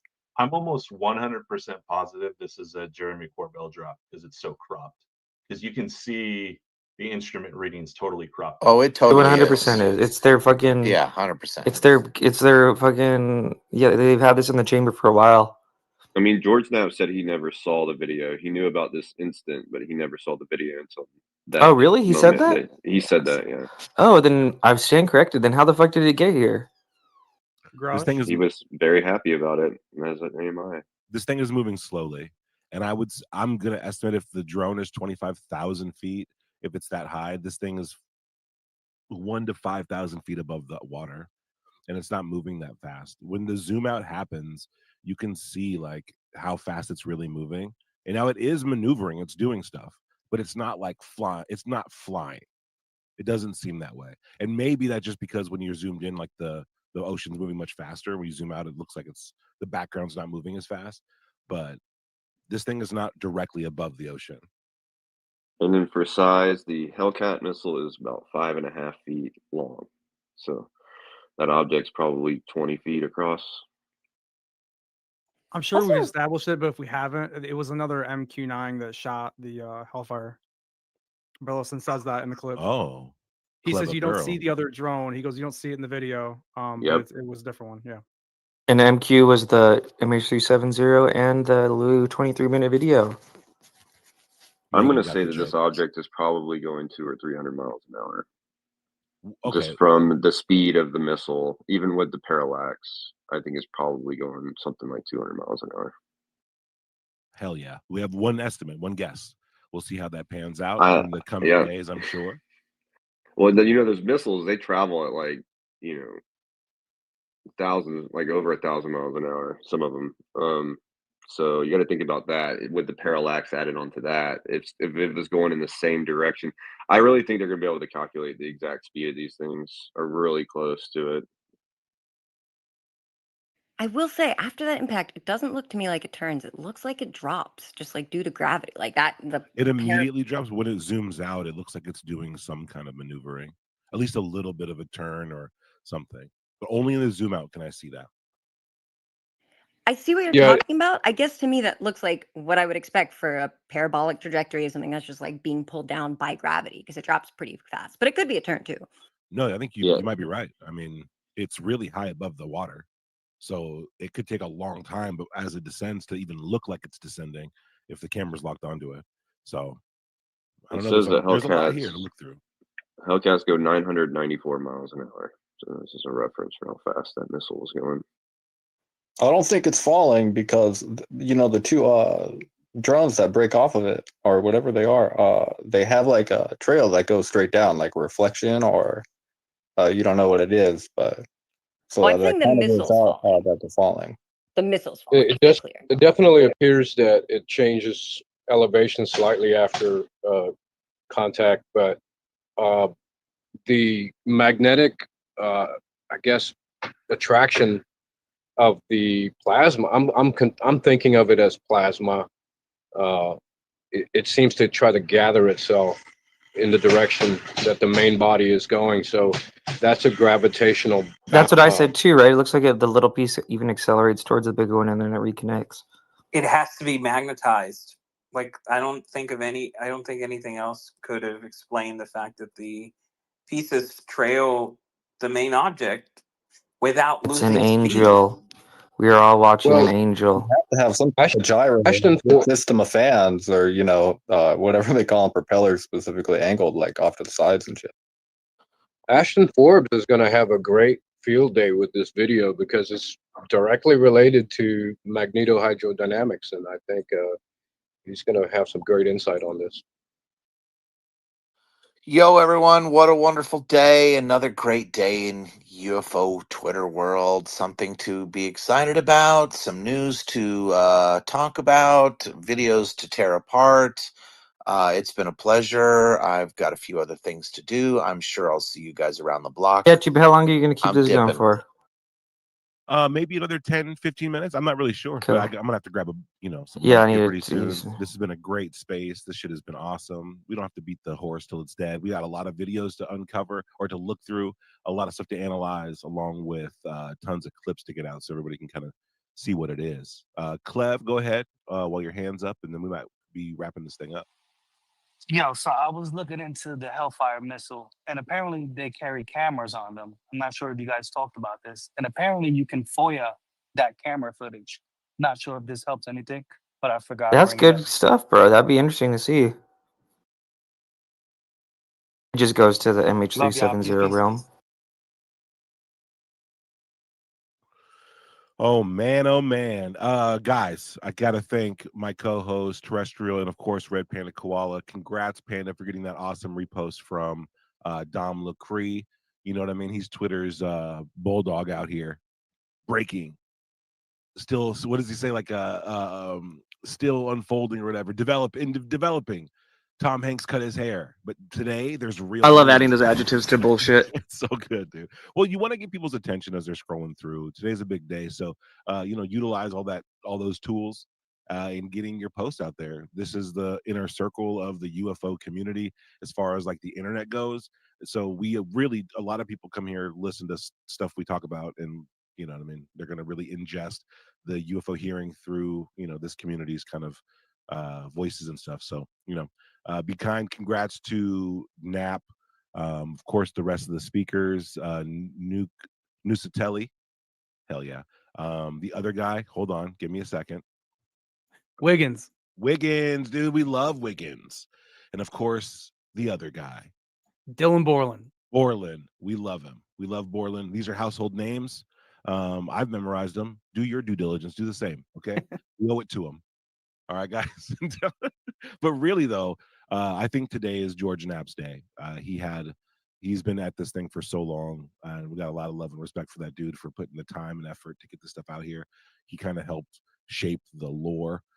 He brought people to our awareness, like Bob Lazar and so many more. So it's dope that he's in the mix, and congrats to him. So yeah, It was funny, real quick too. I want to just say this when Chase was here to see, but I found it more funny. But when Burleson was holding up the big ass binder, and he's like, "How did you get this out of Russia?" And I was thinking just like butt phone. Everyone thought, you know what I mean, that he must have boofed it, dude. But I don't think he did. We'll see. TBD. The prison wallet, as what do they they say. call those things? The little microfiche, the microfilm. Crazy. Oh, shout out to Luna, Burleson, Burchett, Mace, everyone. They all did a great job today. Bobart, Crockett. Dude, Crockett crushed it today. Thank you, Who's Crockett. the other dude who's based on Dues? I love that guy. No, there's another. Yeah, he did good. There's another dude I always forget to mention. He has the darker, kind of longer hair, bigger guy, and he's always in the mix. He has a cool last name too. Crane, yes. Crane, yes, yeah. Crane crushed it today. Everyone that put their time there for us. It's great to have representation that are looking into this stuff. So if they're out there listening, they crushed it too. They deserve to have applause and whatnot. I hope that this should lead to another hearing. How can we best capitalize on this moment as a community?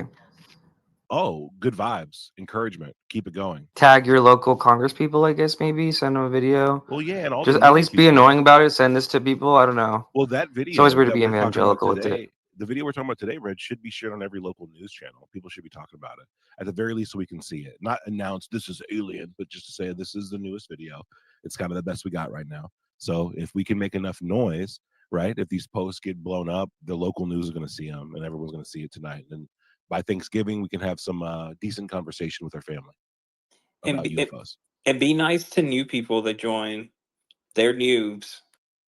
Oh yeah, there's going to be a lot. I agree. If you meet someone new, don't be accusing them of working for Stephen Greer or saying they have a bunch of girlfriends that don't know about each other, or Oh, but don't be in forget to back warn them. channels with crazy psycho